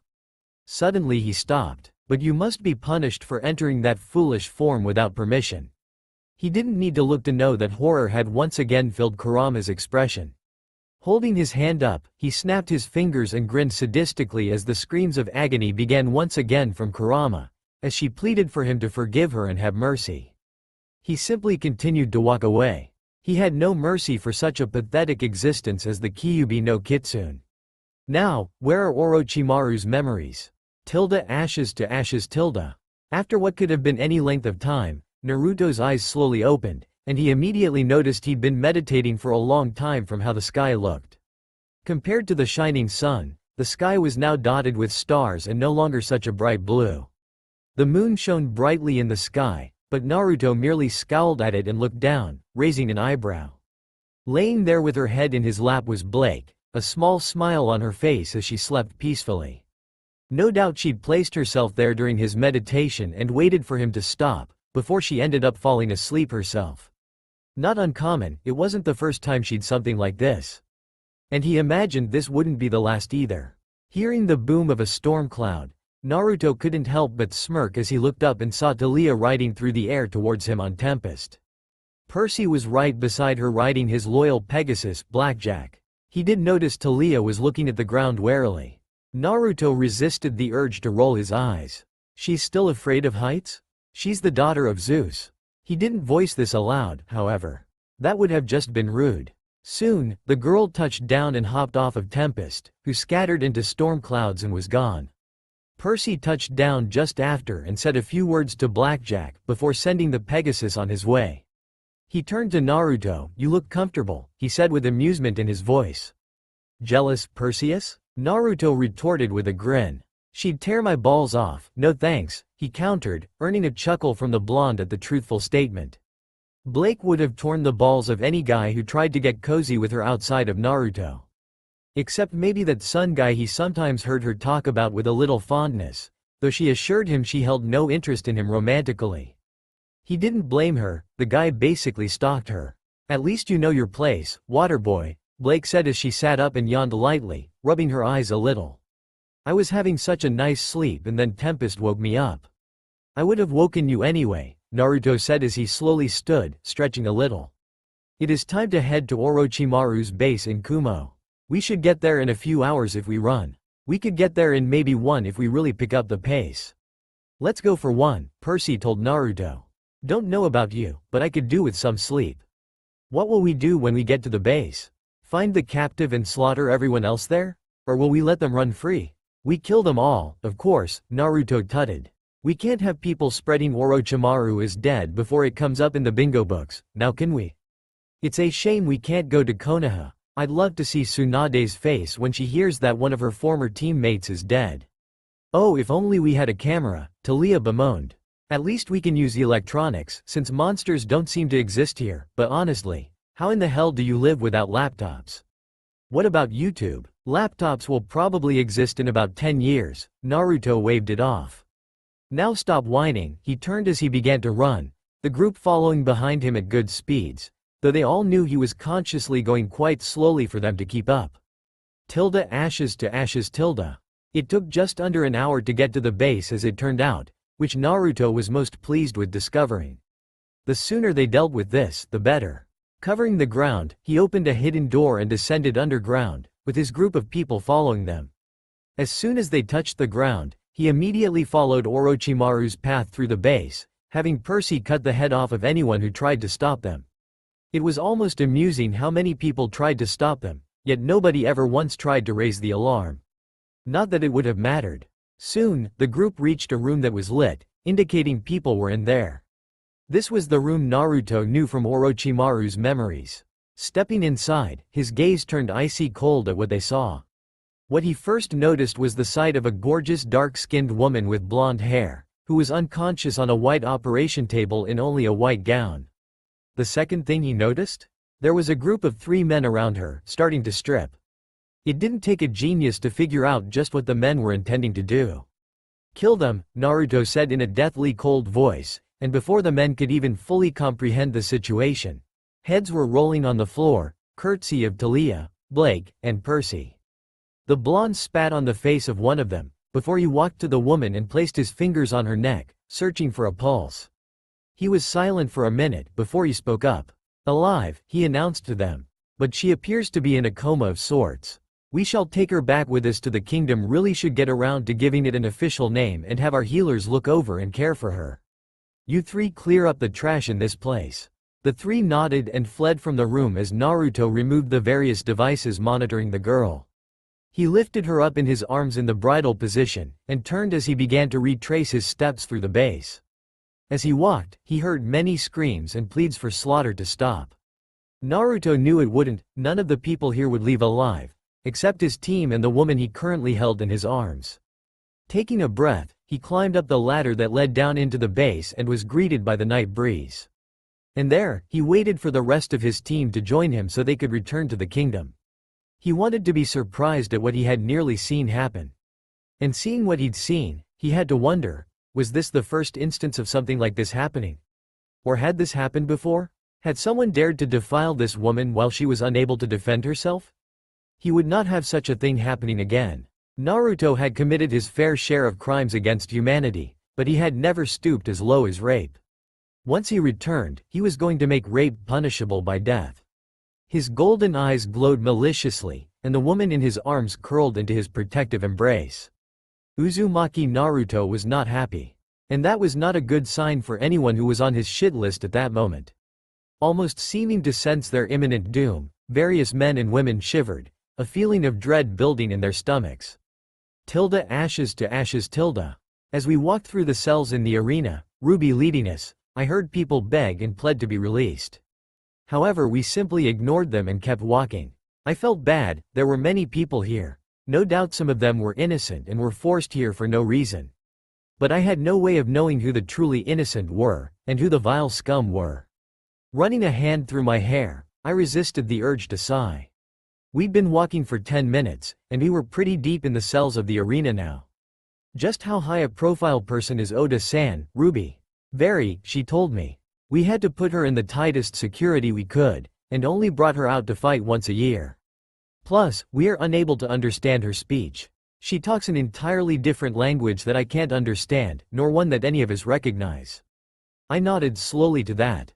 Truthfully, I only understood the language because of the Kyuubi, though I only discovered that recently. Apparently, it had knowledge of the language and sent it to me so I would be able to communicate with everyone. I hadn't even noticed I wasn't speaking my normal language until my second year with Blake. Then how the hell are we going to convince her we mean no harm? I asked Ruby. Pray, she offered, before having us all come to a stop. There she is. I followed Ruby's gaze and raised an eyebrow at just who I saw, feeling startled at Nobuna's appearance. She was a fairly young woman with a lean frame. She had a heart-shaped face with big brown eyes.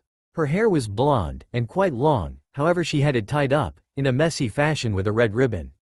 She had what seemed to be a pretty weird fashion sense. She wore a tiger skin wrapped around her waist, over a black hakama with yellow trim at the bottom, and white tabi with zori. She also wore green-blue colored haori which she wore over only one shoulder. Did I mention that I could perfectly see her black bra? No? Well, I could. Back again? Nobuna snarled at us, and my eyes widened as I realized I could understand her. She was quite literally speaking my language. Is it time for my yearly fight already, scum? I stepped forward, despite Ruby's protests as I addressed her in the same language she used. A pleasure to meet you, Oda Nobunaga. Word of your power and conquest reached even the ears of my people in the elemental nations. It is an honor. I saw Nobuna's eyes widen as she looked at me, before she grinned. Ho? A shinobi from those lands? I would have gone to conquer all of you too, had I not been dragged into this pit. But how unusual, I never thought I'd find someone who spoke my language down here, let alone someone as handsome as you. I felt my cheeks flush before I chuckled. You flatter me, oh great warlord. Naruto, you understand her? Blake voiced from behind me, sounding surprised. Yes, her native tongue is the same one my people use. I spoke again in English, before switching back to Japanese. We are not here to make you fight, Nobunaga. There has been a change in leadership of this arena. I am going to help the former queen and her comrade find their teammates while they were on the surface world. She suggested we bring you along. Hoping for the company? She asked with a flirtatious wink, however her words held an undertone that I would suffer if that was truly what I was after. Not in the way you are imagining, I told her. While you are very beautiful, I do not lust after your body. I want you to join us because I know of your prowess in battle, of the tactics you can use that can make a nation tremble. I won't lie, I have intentions of breaking out of this pit and returning to the surface world. I plan on destroying the pathetic place known as Konohakakure no Sato for personal reasons. When that time comes, I want the goddess of victory on my side. Nobina observed me for a while, before she burst out laughing. You have quite a silver tongue, boy. And your flattery is quite good too. Goddess of victory, brilliant. Just answer one question, and your answer will affect my choice. Ask away then. Just what did the place known as the strongest shinobi village do to you to earn your hatred? I clenched my fist and my jaw tightened as I looked at her. They treated me like a monster, they called me demon. And when I fulfilled a mission they wanted completely, they banished me from my home because they feared my potential. And I intend to give them good reason to have feared me. The blonde smirked at me as she stood up slowly. Determination. I like that in a man. And being treated like a demon. Perhaps we are both different kinds of monsters then. I agree to your terms, boy. I'll aid you for as long as you shall have me. Your name? Uzumaki Naruto, I told her before turning back to Ruby and Blake, who stared at me with anticipation.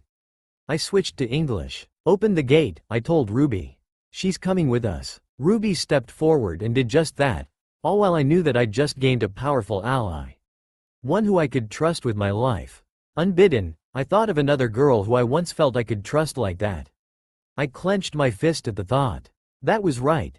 I still had to find Neo at some point and apologize to her. And I would apologize and earn forgiveness. No matter what it cost me. That's all for now. If you enjoy this video, then please like, share and do comments.